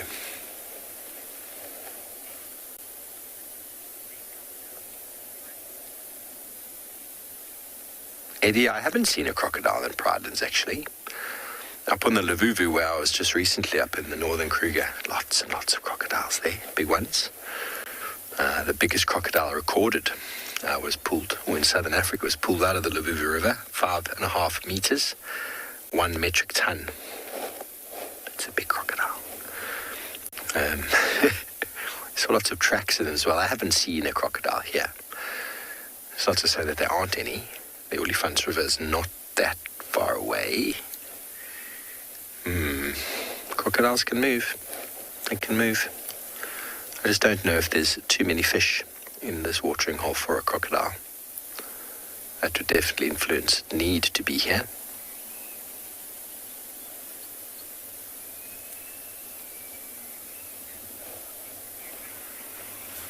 Okay, well, we're going to walk around the dam, see if we can find any lovely tracks, see if we can find some elephants. I'll send you over to DJ, who's patiently waiting for some meerkat pups.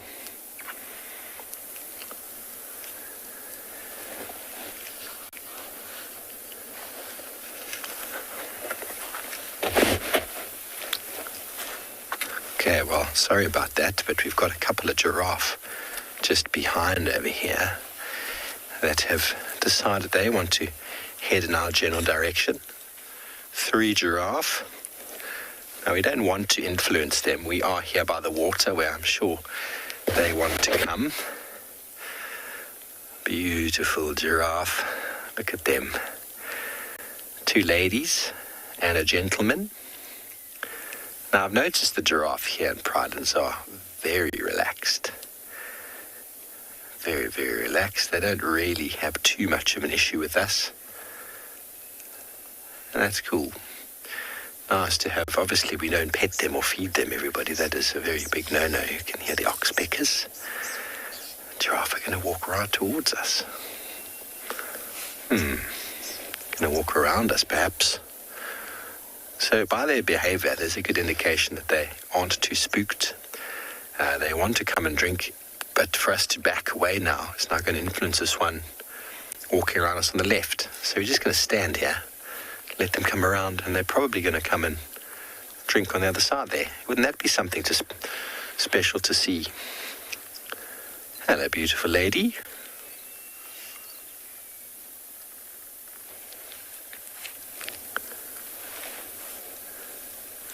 Their friends are going to follow. Now she's going to stop and look at us with those beautiful eyelashes. Hello. Oh, there's another one emerging behind.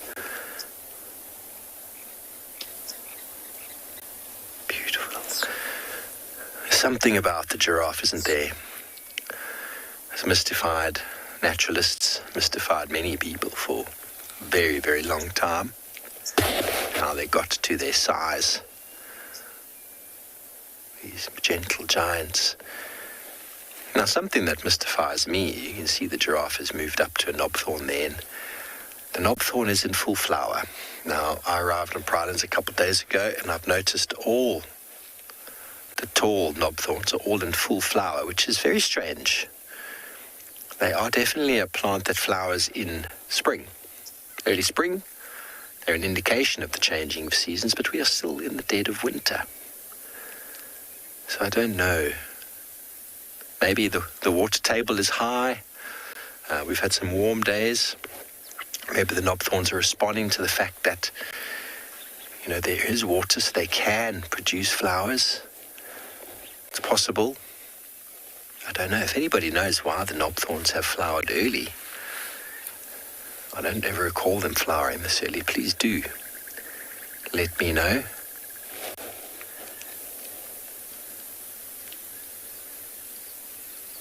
It's a very important food source for me animals.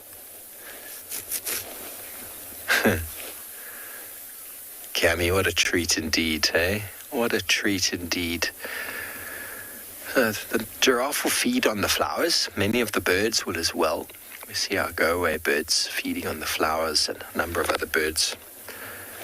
Bees, a very important source of food for this time of year. Now, there's a reason why certain plants flower out of season or times when others aren't flowering, and what that does is that maximizes the transferal rate of their pollen from one flower to another. If you have 5 species all flowering at the same time, pollinators, unless it's very specific types of flowers, pollinators are going to go from all the different 5-6 species. There's going to be all sorts of different cross-pollination that's not going to be successful.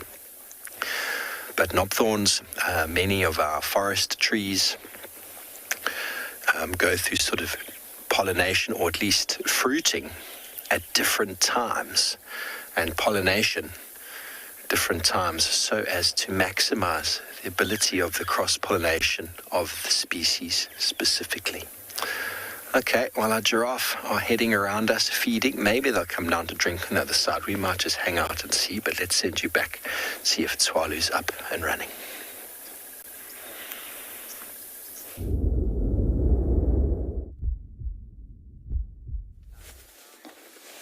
So 2 adventurous souls have come out, that's all we've seen, and they are pretty chilly. Only one of them has been doing some burrow maintenance. We've been seeing some sand flying, but you can see how fluffy they are. They do have a little bit of a winter coat, but still relatively bare chest area, so that's why they need to warm up. They are very, very late risers. We're going into late winter, so 8:30. Some days for the rock stars, 9 o'clock is not uncommon for them to decide to emerge for the first time. But numbers looking good. We've seen 2 of 15.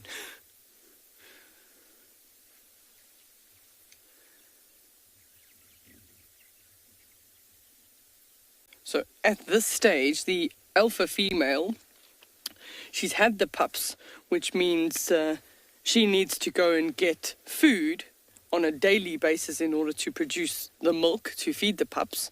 So they'll already be in a system where one of the younger adults will end up getting babysitter duty and have to stay at the den monitoring the pups. But the meerkats will feed close by, so they'll feed in little sort of round loops and keep coming back to the den, relieve the babysitter, and then they change and that babysitter gets to go feeding and another one takes over. But the alpha female doesn't have to do the babysitting duties because she needs to get the food. That's one of the sub-adults from previous litter.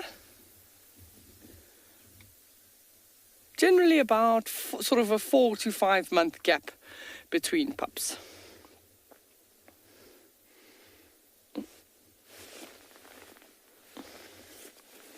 A few more heads popping out.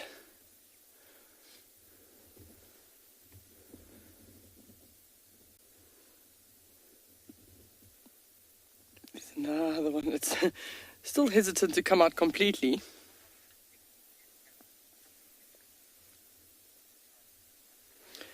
Darcy Miller is asking the question, how long did it take these meerkats to become habituated? So Tswalu, for more than 10 years now, has been working on the different groups of meerkats. We're very fortunate to have 3 different groups of meerkats, but it's as relaxed meerkats have broken away and then gone and established themselves with other meerkat groups that you start working on them. It's a long time consuming process. You have to gain their trust first. Normally we decide to pick a group that's relatively close to a road so that they're already familiar with the sound of vehicles, so they're not in and out of the burrow just when a vehicle approaches. And then you slowly make your way out of the vehicle, that they see the human form, but far enough away from the burrows that they can carry on just sort of looking at you. The first couple of times sort of in and out the burrows, they're a little bit nervous. And then as they start trusting that you're not a threat, you find them in the evening where they go down, and then in the morning, first thing before they come up like this, you're sort of standing there at a reasonable, safe, comfortable distance. They get used to the fact that you're there every day, and over time, that's how they become habituated. Also, in a situation like now, with young pups in a den, as soon as the pups start coming out, they just see a human form and nobody runs away from them. So everybody just realizes that you're no threat.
Hi, I'm Nikki, your guide here at Ambion Ngala. So my favorite animal in the African bush definitely has to be the zebra, because like people, with our fingerprints, every single zebra has a different stripe pattern. And, of course, a group of zebras together is called the dazzle. How unique is that? Come and join me or one of my colleagues here in Ngala for a sunrise and sunset safari on Wild Earth. I've seen something I've never seen here before. Look at these cubs. One is crossing the river. It's being washed away, unfortunately, but I'm sure the mother is going to save her. Look at that. How beautiful. Look at that. One crossing, 2 to go.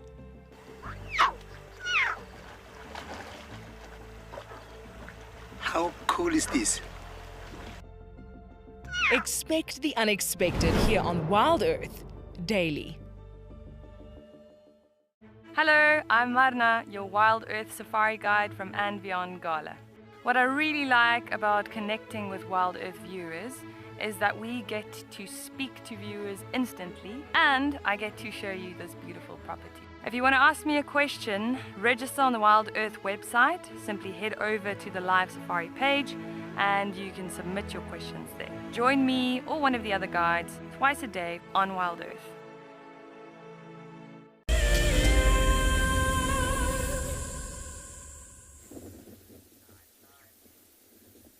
No, the meerkat is not smoking in the burrow. It's just high activity, doing some housekeeping. And with the wind, the sand is blowing all over the place.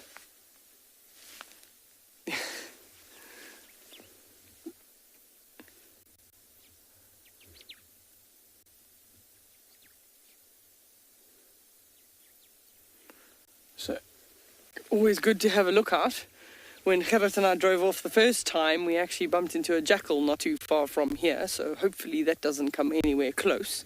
But that would be one of the biggest things that they would be worried about, is if they did see it earlier.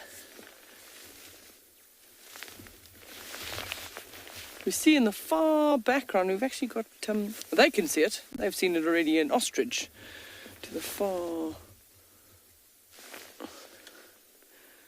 There we go, in the far background. So they've seen it, they're watching it, just checking it move. It's a nice big male ostrich. There were 2 of them there, I just see the one at the moment. Even ostrich get cold. Even they lie down when it's relatively cold and then only start getting moving when it's a bit warmer. And they'll be picking up anything that they can find, some plants and everything like that. We're going to send you across to Lauren at Djuma.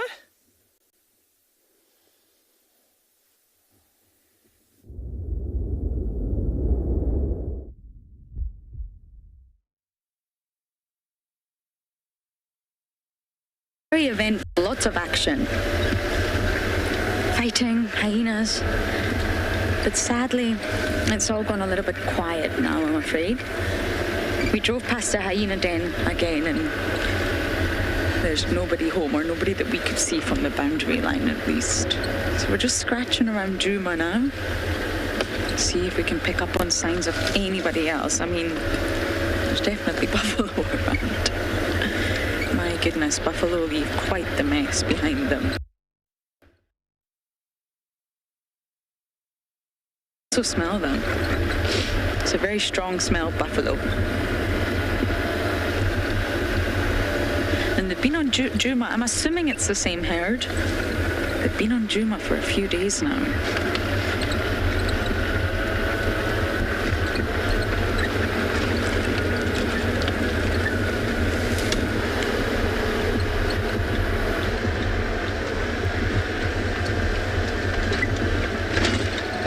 Hold on, Davy.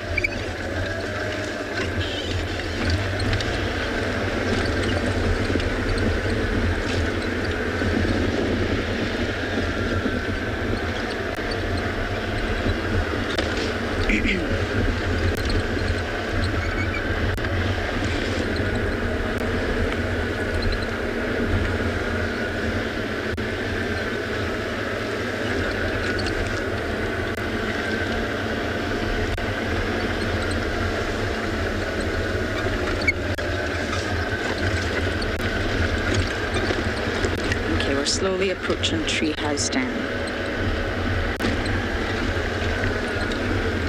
We'll see if there's any activity happening at the dam. Fingers crossed there is, but for now, Chad has already made his way to his dam.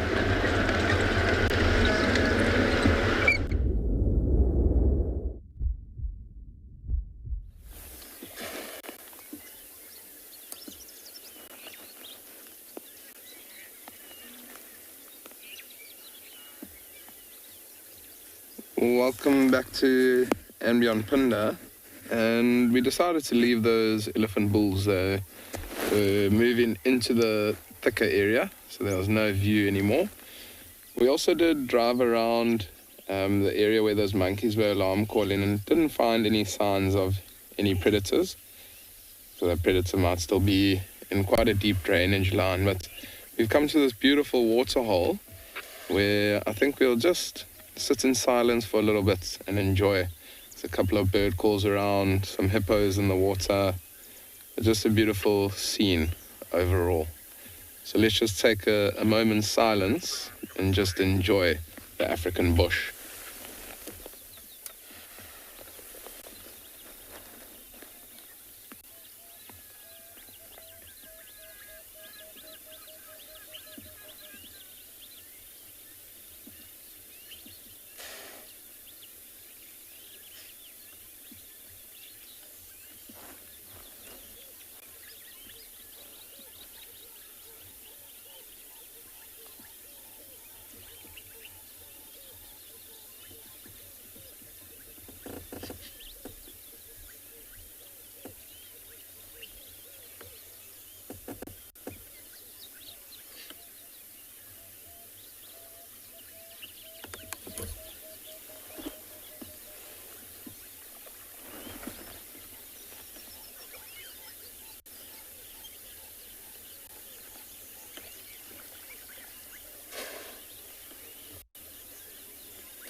What a beautiful time spent here at this little waterhole here on and beyond Phinda.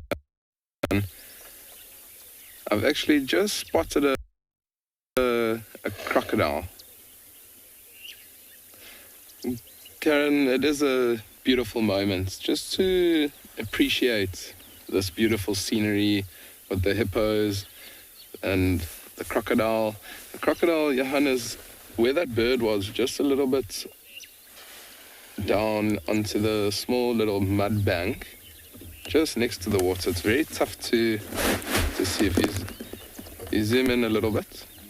Yeah, on that, there we go. You can see quite a young crocodile just resting on the bank, waiting for that sun to heat up a little bit, try and gain a little bit of energy today. And it has been an extremely cold morning, but as that sun does beam down on us, it is starting to warm up a little bit, and that crocodile's gonna enjoy that sun. Maybe even later on this afternoon, slide back into the water and see what there is to hunt, what's on offer. There's even an inyala just off to the side of the waterhole that's slowly starting to come down, maybe for its morning drink. A beautiful antelope there. You can see those beautiful white markings on the side. That's the female inyala. The male inyala is almost like a charcoal grey color. So the sexual dimorphism is pretty different. And one of the only antelopes that is basically completely different to one another, males and females. But just a stunning little antelope. And it's the most common antelope we get here on and beyond Phinda. Whereas I know in Djuma and up in and beyond Ngala and Pridelands, you often see impalas as the most abundant antelope. But here in this Maputo land area where we are in Zululand, this antelope that we're looking at, the inyala, is the most abundant one that we have around. You can see she's quite hesitant to come down towards the water. She never knows what might be lurking in the water. I mean, we've seen one crocodile, but there definitely could be other crocodiles that might be around. And this exact waterhole where we are sitting, I do have a special guest sitting on the back with me today, Matt Durrell, another Wild Earth presenter, and he's actually witnessed a crocodile as well and a wildebeest interacting at this waterhole. He had the privilege to sit with guests and see this showdown where the crocodile had grabbed the wildebeest, and the wildebeest was trying to get away. And I've spoken to Matt a number of times about that exact sighting, and it's one of his highlights here on and beyond Phinda the last 4 years. What a special sighting to see. It's got some quite incredible photographs from that sighting. There you can see that crocodile once again. I mean, this crocodile that we're looking at, probably 1.5 meters maybe, so not too big. I'm not too sure that we'll be able to take down something as big as a wildebeest, but maybe some fish. I'm sure there'll be some barbel, maybe even tilapia in this waterhole, and that crocodile will definitely go for something along the lines of that. Whereas a big crocodile, I mean, that crocodile that Matt saw at this waterhole is probably 3.5 meters, maybe even 4 meters long. So an incredible sized crocodile that took that wildebeest. I can only imagine it was quite something to witness that.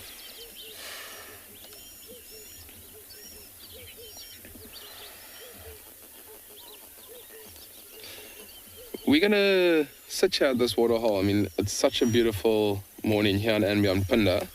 We'll spend a little bit more time at this water, see if there's anything that comes down for a drink.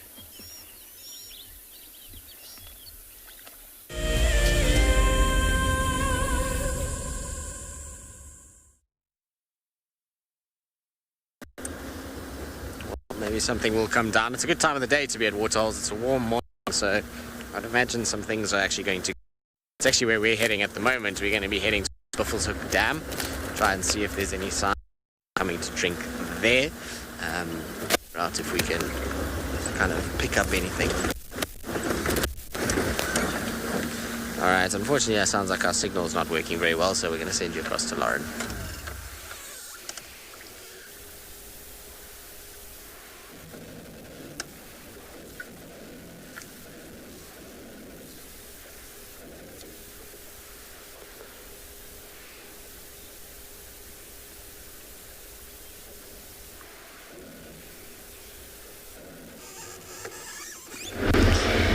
Bumbling with us. We're still on the search for some animals. But I think our plan is to go sit by the dam. The sun's coming up, it's nice and warm. So maybe there'll be some activity around the water body.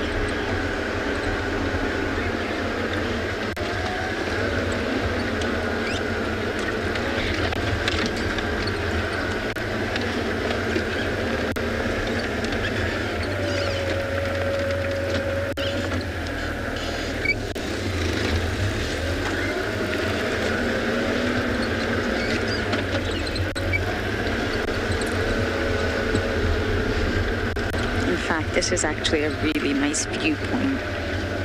You can see well to the north into another property. If I just stop here, Davy can give you a beautiful, beautiful view of the horizon.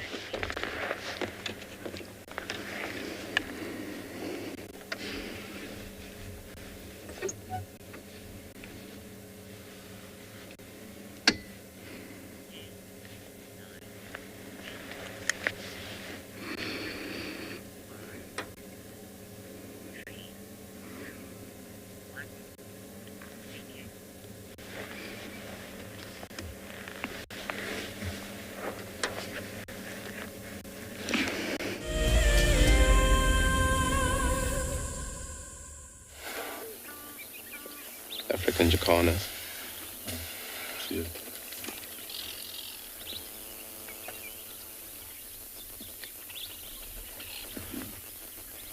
Welcome back to and beyond Phinda. It's such a stunning scene that we've got here.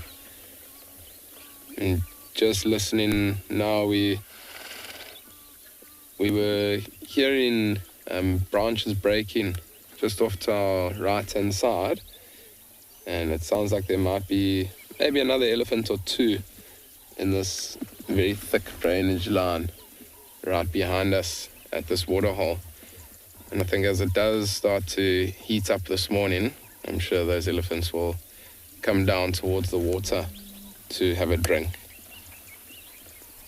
There's a little bit of bird life that's happening around here. There's a couple of dab chicks or little grebes that are around. There Johan's going in towards some jacanas. See, there's 3 of them there. Oh, quite close to that crocodile. That would be quite incredible if that crocodile just had to snap around and take one of those African jacanas. It actually looks like there's a female with 2 youngsters. The one in the front looks like a fully grown one, and then it looks like 2 juveniles that might be with it.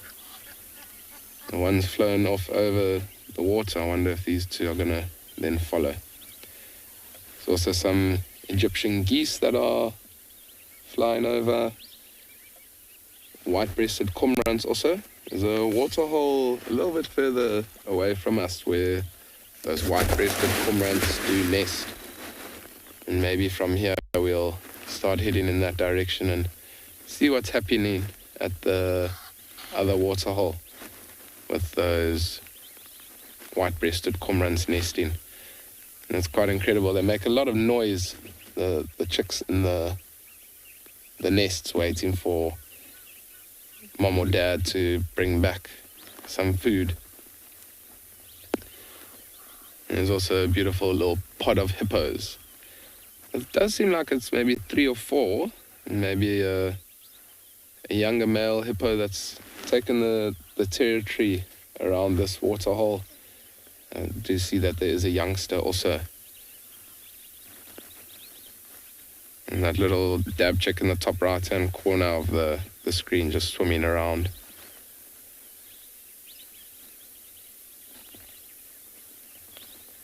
There, Johan's doing some incredible camera work for this little grebe.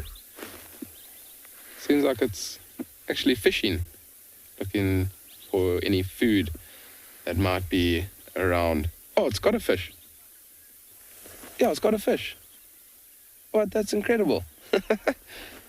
It's trying to kill it at the moment. You can see that fish is wiggling around. How crazy is that?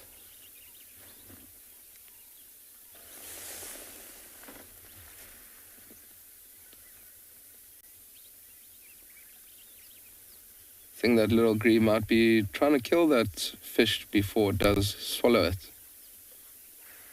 Oh, gone. Oh no, still got it.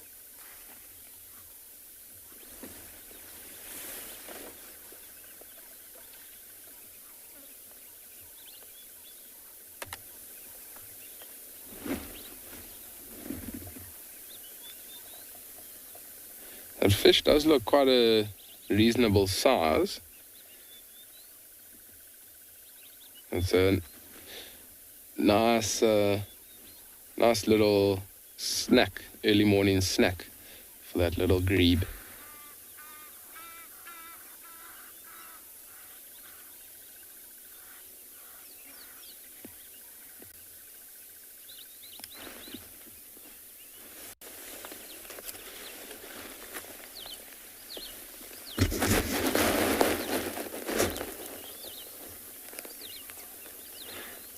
I agree, that was an incredible catch. Well done to that little grebe. I thought it was almost too big for that little grebe, but seems to have successfully caught it. There it goes again, dips down. Let's see if it comes up with another fish. Oh, popped up a little bit further. No luck this time.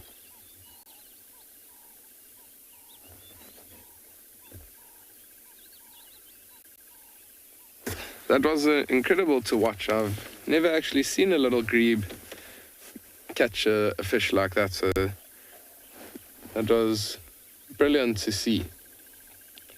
We were just talking about crocodiles grabbing things, but that was very special to see that little grebe. I think we're gonna move off from this waterhole. We've spent some good time around this waterhole. We're going to continue on a little bumble, see what else we can find. But for now, we're going to send you over to Deirdre at Tswalu, who's got something special for you.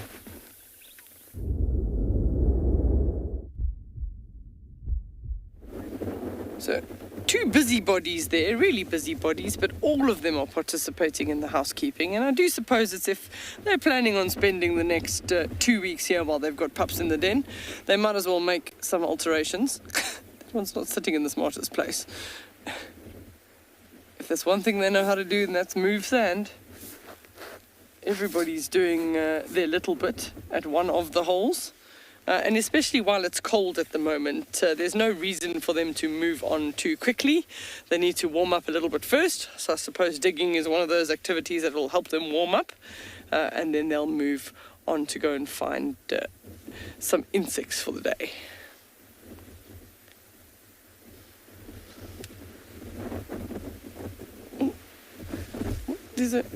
They're looking at another meerkat that's far down the road, but it's standing in the middle of the road. So I'm not too sure. It could be a wild meerkat. And then sometimes that is potentially a threat to them. But I know that between these 3 groups, there is one random wild one. And I have seen them at this burrow before, so now he might have been displaced by them moving in. But a big group like this does not feel threatened by one wild meerkat. they'll keep him at bay. And sometimes that individual is trying to get into the group and be absorbed into the group as a little bit of a family. He might have landed up being pushed out by another group. And just by the way that he approaches them day after day or sort of hangs around them, eventually sometimes they will actually allow him to join them. So maybe there's a plan.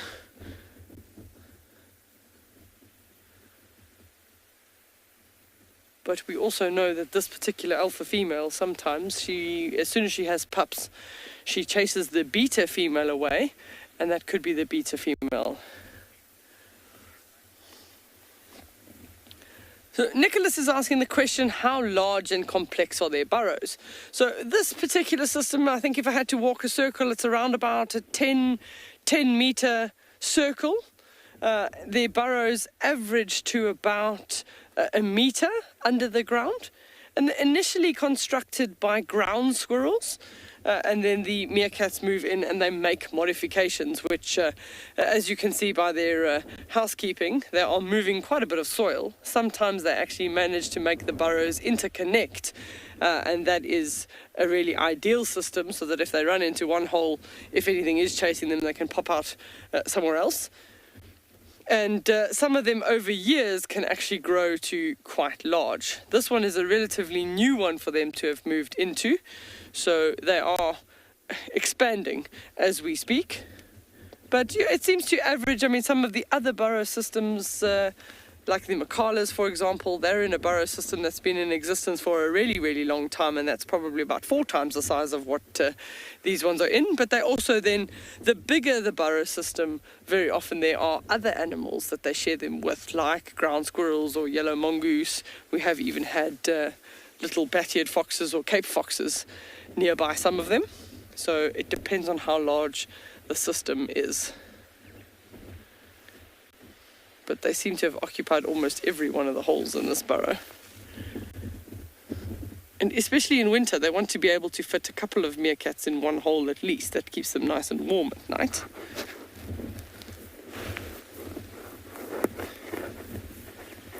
I haven't seen the alpha female at this stage, so she's possibly still underground with the pups.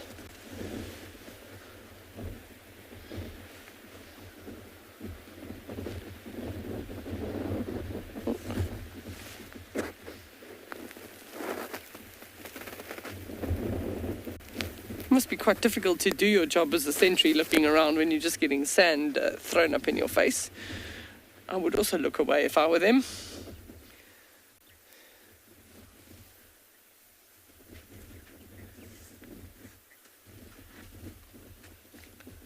Question from Wild Woman is a very good question, in fact. Are they able to prevent snakes from getting into these burrows?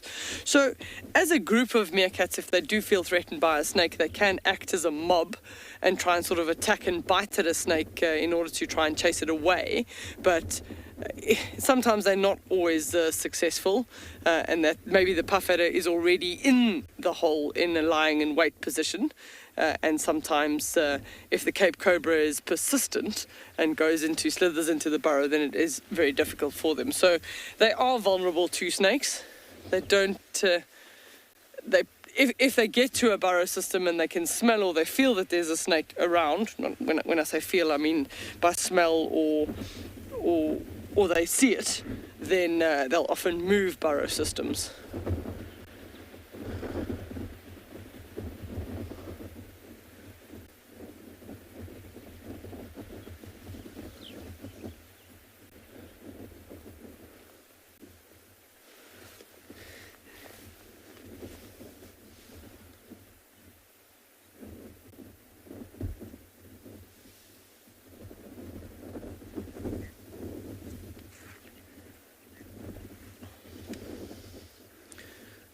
So we're going to stick with them a little bit while they continue to do their housekeeping. We are crossing our fingers and hoping that maybe the female will move one of the pups.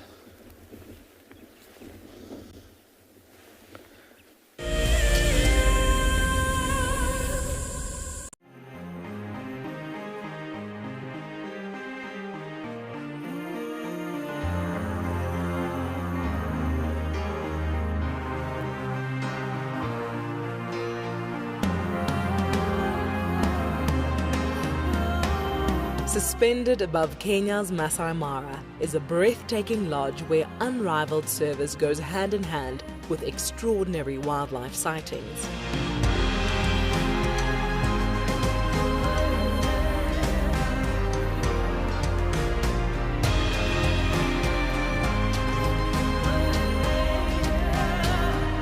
Ngama Mara offers a quiet place where guests have the opportunity to reconnect with the world again.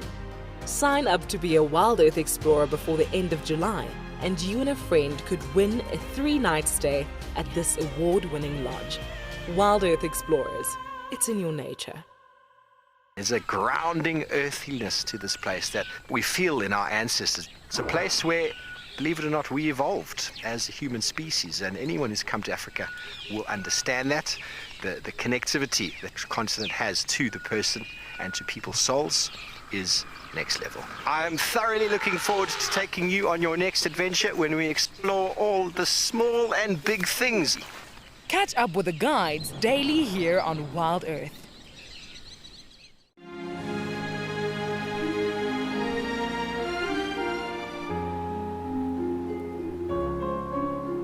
You are cheeky. That was a brave decision. Amber Eyes is... Oh.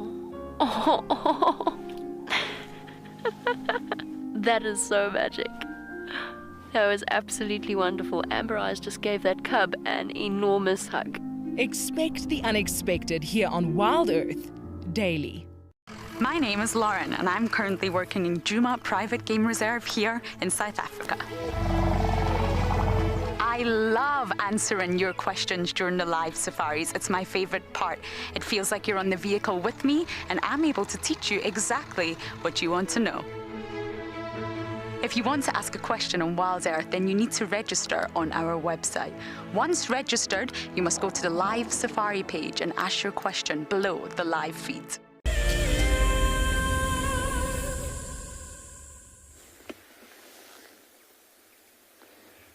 We've taken a moment to just absorb the sunshine. So only one is still doing some cleaning, but the rest are just enjoying the sunshine. There's a little crowned lapwing that's moving around in the background that they're watching. Oh, no, everyone's gone back to being busy.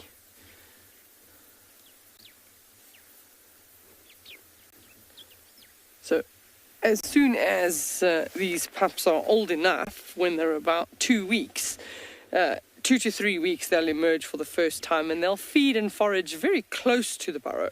And each one of them will get almost like a babysitter that will go feeding with them and even provide them with food, but then they're teaching them how to dig and what they can and can't eat. And that's for about at least a month. And lots of noise and chatter happens during that time because the pups are constantly vocal, begging for food and hoping that one of the adults will bring them something.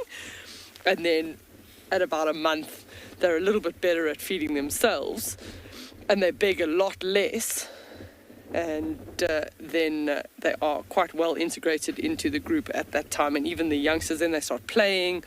All of the youngsters will play with each other. There's some grooming going on there.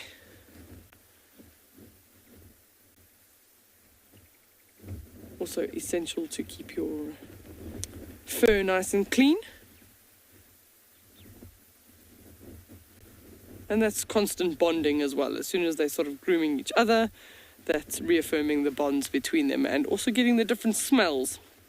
The meerkat groups smell all over each other, so they can recognize one of their own group members.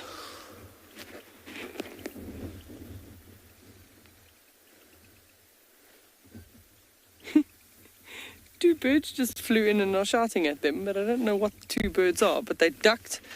And they're chittering at them. That's interesting. I haven't seen meerkats be afraid of birds before, but they sort of flew in and they're shouting at them.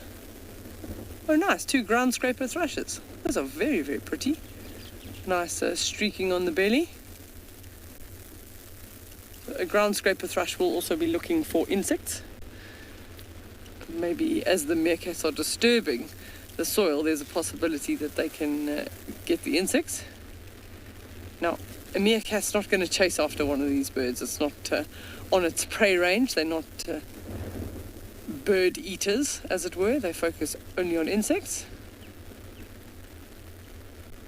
And pretty much they're watching them, but they won't feel threatened by them at all. They're just watching what they're doing.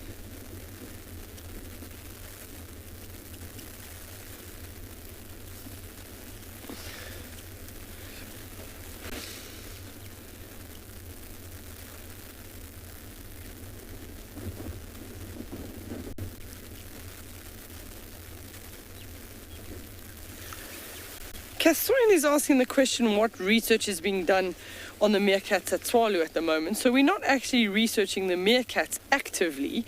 We do have one of our staff members, a habituator, that spends every day with them, every morning and every afternoon, and he just takes notes. So if there is anything that he picks up that's interesting, we will learn something new from that. But we don't have anyone researching meerkats specifically at this stage.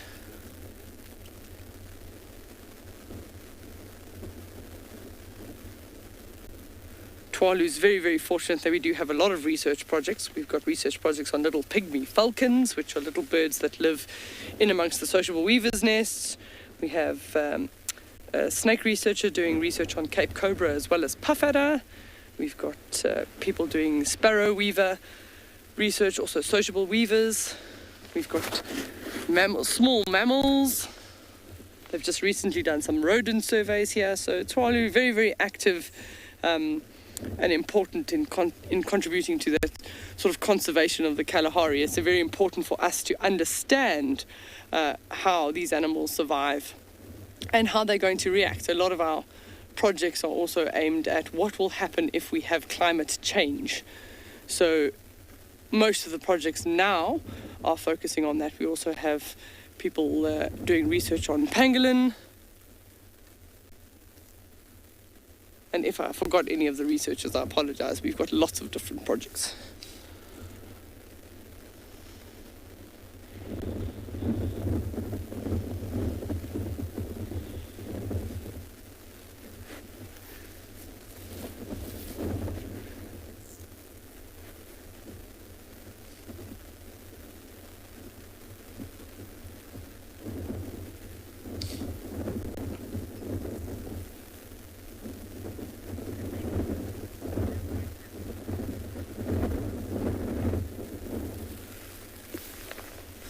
Renee is asking the question, why are meerkats sometimes pushed out from their group? So that'll be very much dictated based on the alpha female and alpha male.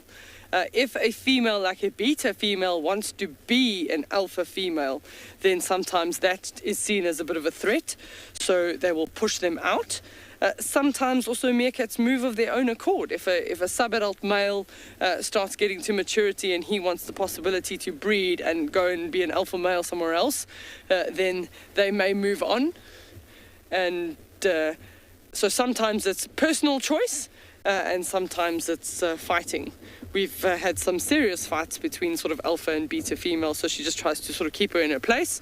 And what you'll find, if she constantly keeps pushing this beta female away, if she manages, that beta female manages to find one or two males that have left, they can establish their own little colony. So sometimes it's for the good of the group. If meerkats move out, then there's the possibility for some genetic changes as well. Now it's playtime.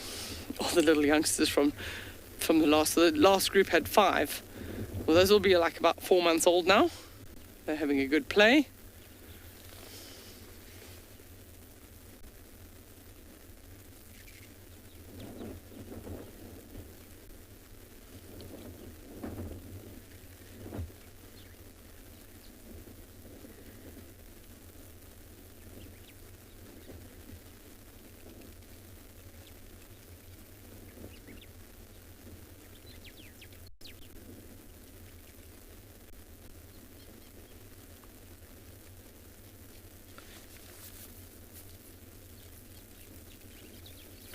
So I've seen 12 meerkats total, so there's still a couple of them missing. Definitely the alpha female hasn't come out yet. but aren't they just loving that sun? It's still a little bit of a windy breeze, but not as icy cold as it can get sometimes.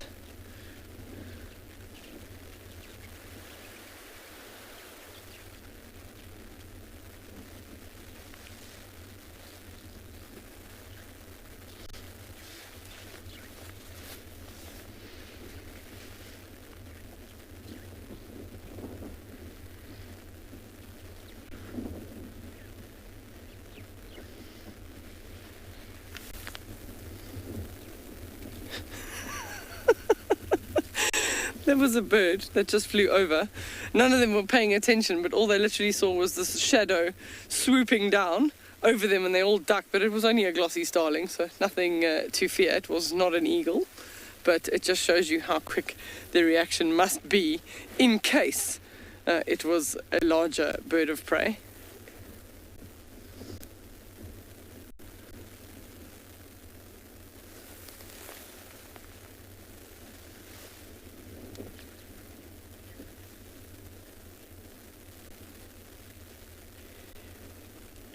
Eddie is asking the question, do I think any of the other females have mating rights? So typically not in a group of meerkats, but sometimes the beta female can also fall pregnant and have pups. And the alpha female's response to that can be different in each situation. The alpha female can either decide to take the pups for herself, or she can decide to kill the pups, which is not uncommon, or she almost, the group basically just abandons that female to look after the pups on her own. And in that situation, then the pups are unlikely to survive because the beta female cannot go find food, protect the pups, and keep coming back. So although it can happen, if it does happen, it's not often that they're actually successful raising them all the way to adulthood. They're starting to get moving now. They're heading out foraging. They're going off as a little band, a mob of meerkats. So 1 or 2 adults left, but that's most of the sub-adults and the youngsters going off. Next hole, check it out. They're heading in the general direction of that single meerkat that we saw earlier. So sometimes you get this war-like behavior. It's like a bit of a war dance where they bounce with their tails up in the air to show sort of signs of aggression, especially if they want to chase that individual away.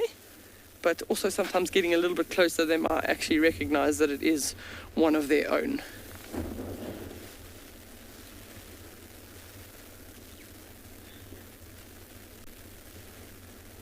So as they move on, we're probably also going to move on ourselves, see what we can find you for the last little bit of the morning.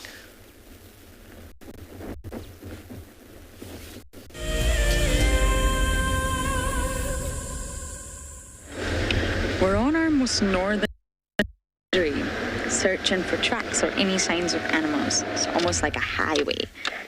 Gives you the advantage of seeing to the south, which is Djuma, and to the north, which is Buffelshoek. One side has been burned by the fire break, conservation management tool, and one side has not. There's quite a beautiful view getting to look at both properties.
I like sitting on the cut lines.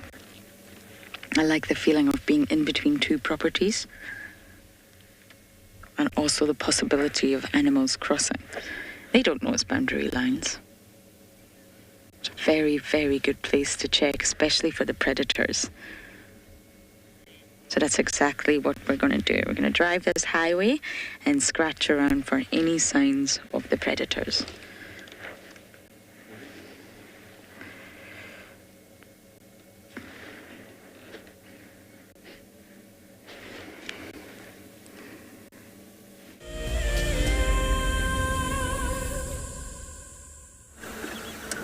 Well, we're still bumbling about. It's been a quiet sort of last half of our morning.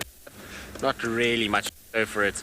Went and checked up towards Buffelshoek Dam and kind of along the eastern side, and well, only found was buffalo tracks. There's no real sign of anything moving around there. It's so weird. Buffelshoek Dam always used to be a place where you'd at least see some tracks every now and then, but since Tundi has further south and things become a little bit more nomadic, it just doesn't seem like Buffelshoek Dam gets visited as much as it used to. Everything seems to be congregating around Chitwa or around the gate areas. There's tracks for a lioness here. I wonder if the guys I know were following tracks this morning, so it must be these ones that went all the way towards Manyeleti. And it was confirmed this morning that the Talamatis do have new cubs, by the way. That's a bit of big news. Somebody on the Manyeleti side saw 2 Talamati lionesses with some cubs. I don't know how many, but they were there, and then it seems as though there was lots of lion chaos with males up there. Hopefully they're not anywhere near those cubs. But yeah, it's interesting that they've got new ones. I wonder who's the father of those cubs. It can't be dark mane. So what you're going to find is those females will split from the pride. They're not going to come to the pride if dark mane is there. I don't think anyone reported him mating with those females. I know they mated with Tortured, young male, and I know they mated also with S8. So I would expect one of those guys to be the dad. And that's why we're not... and that's why they're kind of hanging up in the north in Manyeleti rather than down here. So interesting times ahead. There was also apparently 2 leopards seen crossing into Manyeleti from Buffelshoek, but I didn't get an idea of who they are. I'm trying to work out what's going on because somebody told me the other day that they had tracks for a leopard with 2 cubs on that boundary, and we don't know if it's Saseka or if it's Luna that those tracks are for. So I'm intrigued to know if these 2 leopards that we're seen moving now were in Klangula and somebody else, or if it was another female, or if it was, maybe this female with only 1 cub. I don't know. The person that found them didn't really explain, and it sounded like the sighting only lasted for about 1 minute before they crossed. But yeah, there's lots going on, because in Sele it looks like she's pregnant, so I would be surprised if she's within Klangula. Or maybe it's that new male that's up there, that one with the broken tail. I don't know. Lots to try and decipher over the course of the next couple of months, particularly in that northern part of Buffelshoek. Seems to be a lot going on around Big Dam there at the moment. Lots of mystery and intrigue.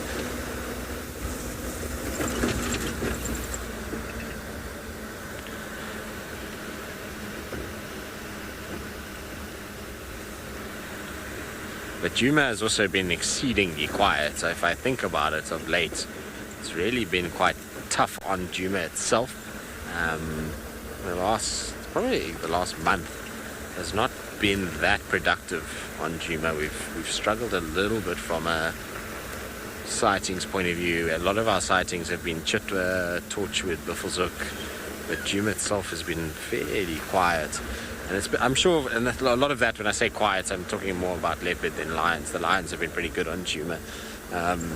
But the thing is just due to the instability of the males at the moment that's causing a little bit of quietness on Djuma between Mulawati, Tavankumi, this new male, Tingana. It's just not an easy place for females to coexist. Alright, we're going to just meander our way down the hill. While we do that, let's send you across to Deirdre.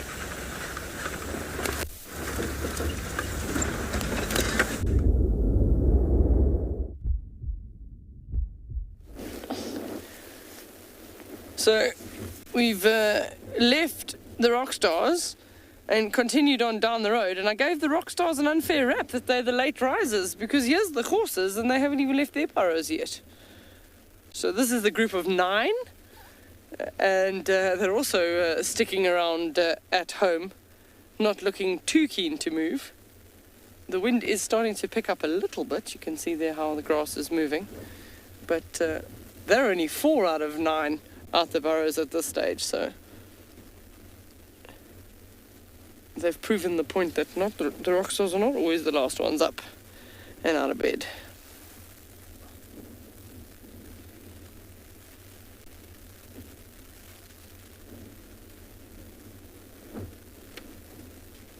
Sometimes you can see it starts getting quite cold when the meerkats don't stand up directly and they actually almost sit down hunching in the sun. That's also one of the ways to conserve the body heat that they do have while the sun is warming them up, and you can see how that light shines on their chest. They're definitely facing towards the sun to make sure that that thinner hair on their chest, they warm up nicely.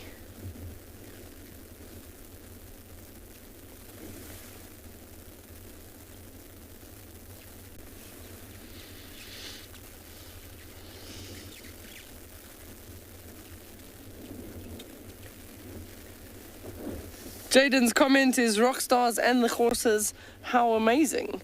Absolutely. They're actually, they're all neighbors between the rock stars, the Makalas and the horses. They're all neighbors. They're all within the same sort of 3 square kilometer block and are effectively neighbors. The horses, the ones that we're looking at now, originally used to live where the Makalas live, but the Makalas were more and pushed them out and they went north, and then the rock stars encroached on the other end. So it is quite amazing to observe all those dynamics, and that's what the meerkat habituator does on a daily basis, is just which burrows they stay in, who's where, and if any of them go missing, then sometimes they pop up with another group. It is nice to know, so that's sort of each one of them has a little bit of a family history.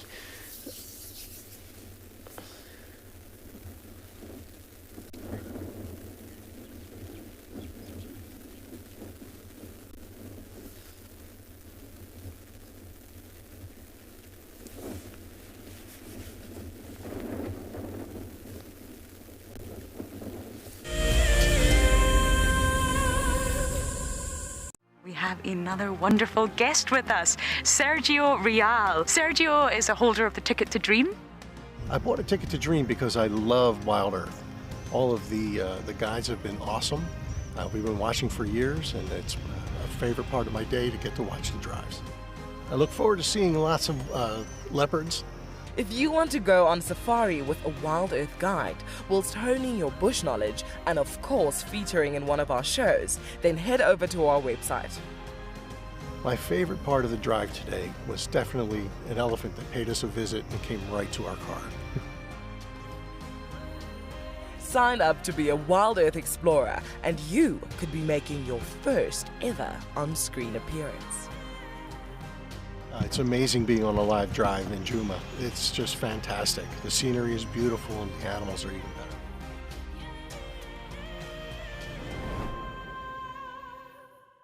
Hello everyone, my name is Trishala and I am a naturalist and safari guide here in Djuma Game Reserve in the Sabi Sands in South Africa. I think that the information that we provide, and most importantly the questions that you ask, give both you and I a really good idea of what's going on.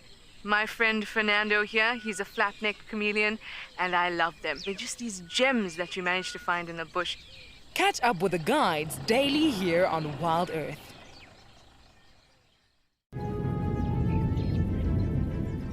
Oh, it's going to be in trouble now. Oh, this is unbelievable stuff. Here comes a hippo in too. Go, Impala. There's a hippo coming in. I can't believe what we're seeing here. This is what we normally see in East Africa. It's all over. Hippo leaping at the crocodile now. Everything's gone underwater. Expect the unexpected here on Wild Earth daily. Hi, my name is Tristan Dix, and I am a guide here at Djuma Private Game Reserve for Wild Earth. We love connecting you to the African bush, and we always look forward to all of your questions. If you want to ask a question on Wild Earth, you'll need to register on the website. Once registered, go to our live safari page and submit a question below the live feed. Catch up with me on Wild Earth.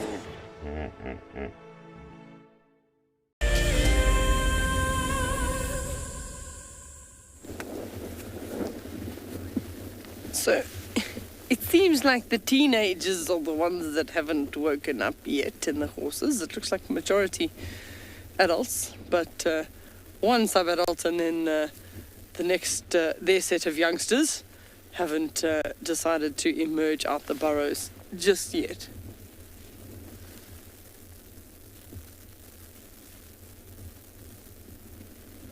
So if by them, the horses being neighbors with the rock stars have more numbers. So if the rock stars encroached on this direction, which they technically were heading north, but it's a good kilometer or so away, so unlikely that they'll get here in sort of 5 minutes.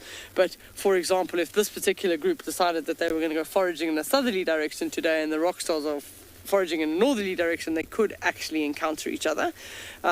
And then they would do that sort of war dance with each other to chase each other, but the horses would move off because the the rock stars have the numbers. So they'll retreat and get back to their sort of burrow system. But they can fight quite aggressively if a group of them manages to pin one down from a rival group. There's one of the sub-adults is attempting to make a move out foraging.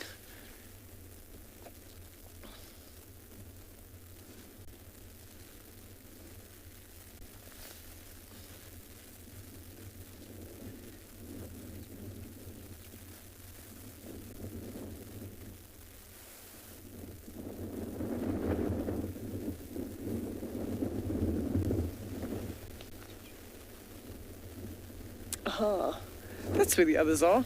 They keep looking behind us. So we're definitely not going to be able to pan all the way around them because they're literally directly behind the vehicle. But there are two of the others out foraging already, which is what they're looking at. So the adults have decided that they weren't waiting for the teenagers. They've gone out foraging, but then they will also do a little bit of sentry duty from there. And as soon as they look around and they see that it's an area that's safe to feed, then they'll make the noises that tell the other meerkats that they can come towards them, feeding in that general direction.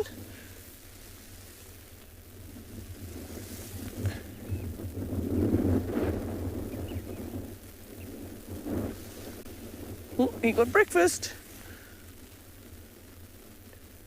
He has to work really, really hard for his breakfast. It's either going to be beetles, grubs, or a scorpion. Scorpions are the ones that they really, really find worthwhile, but it takes them quite a bit of time to dig them up because they're at least about 30 centimeters under the ground. So it can take them a couple of minutes.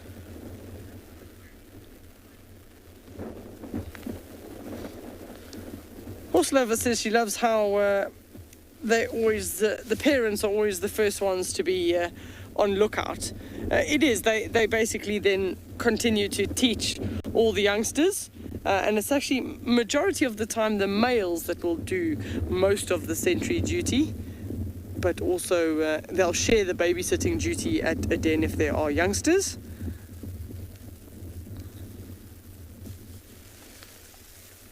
And sometimes even climbing trees. We've got one behind us. We're going to swing round. You're probably going to get the aerial in the shot and a little bit of the vehicle, but or the front side of the vehicle. There's one meerkat that's doing his job as the sentry high on top. Well, he's not high on the tree, but he's got a nice observation post there, and that's actually looks like the alpha female. She's actually quite big.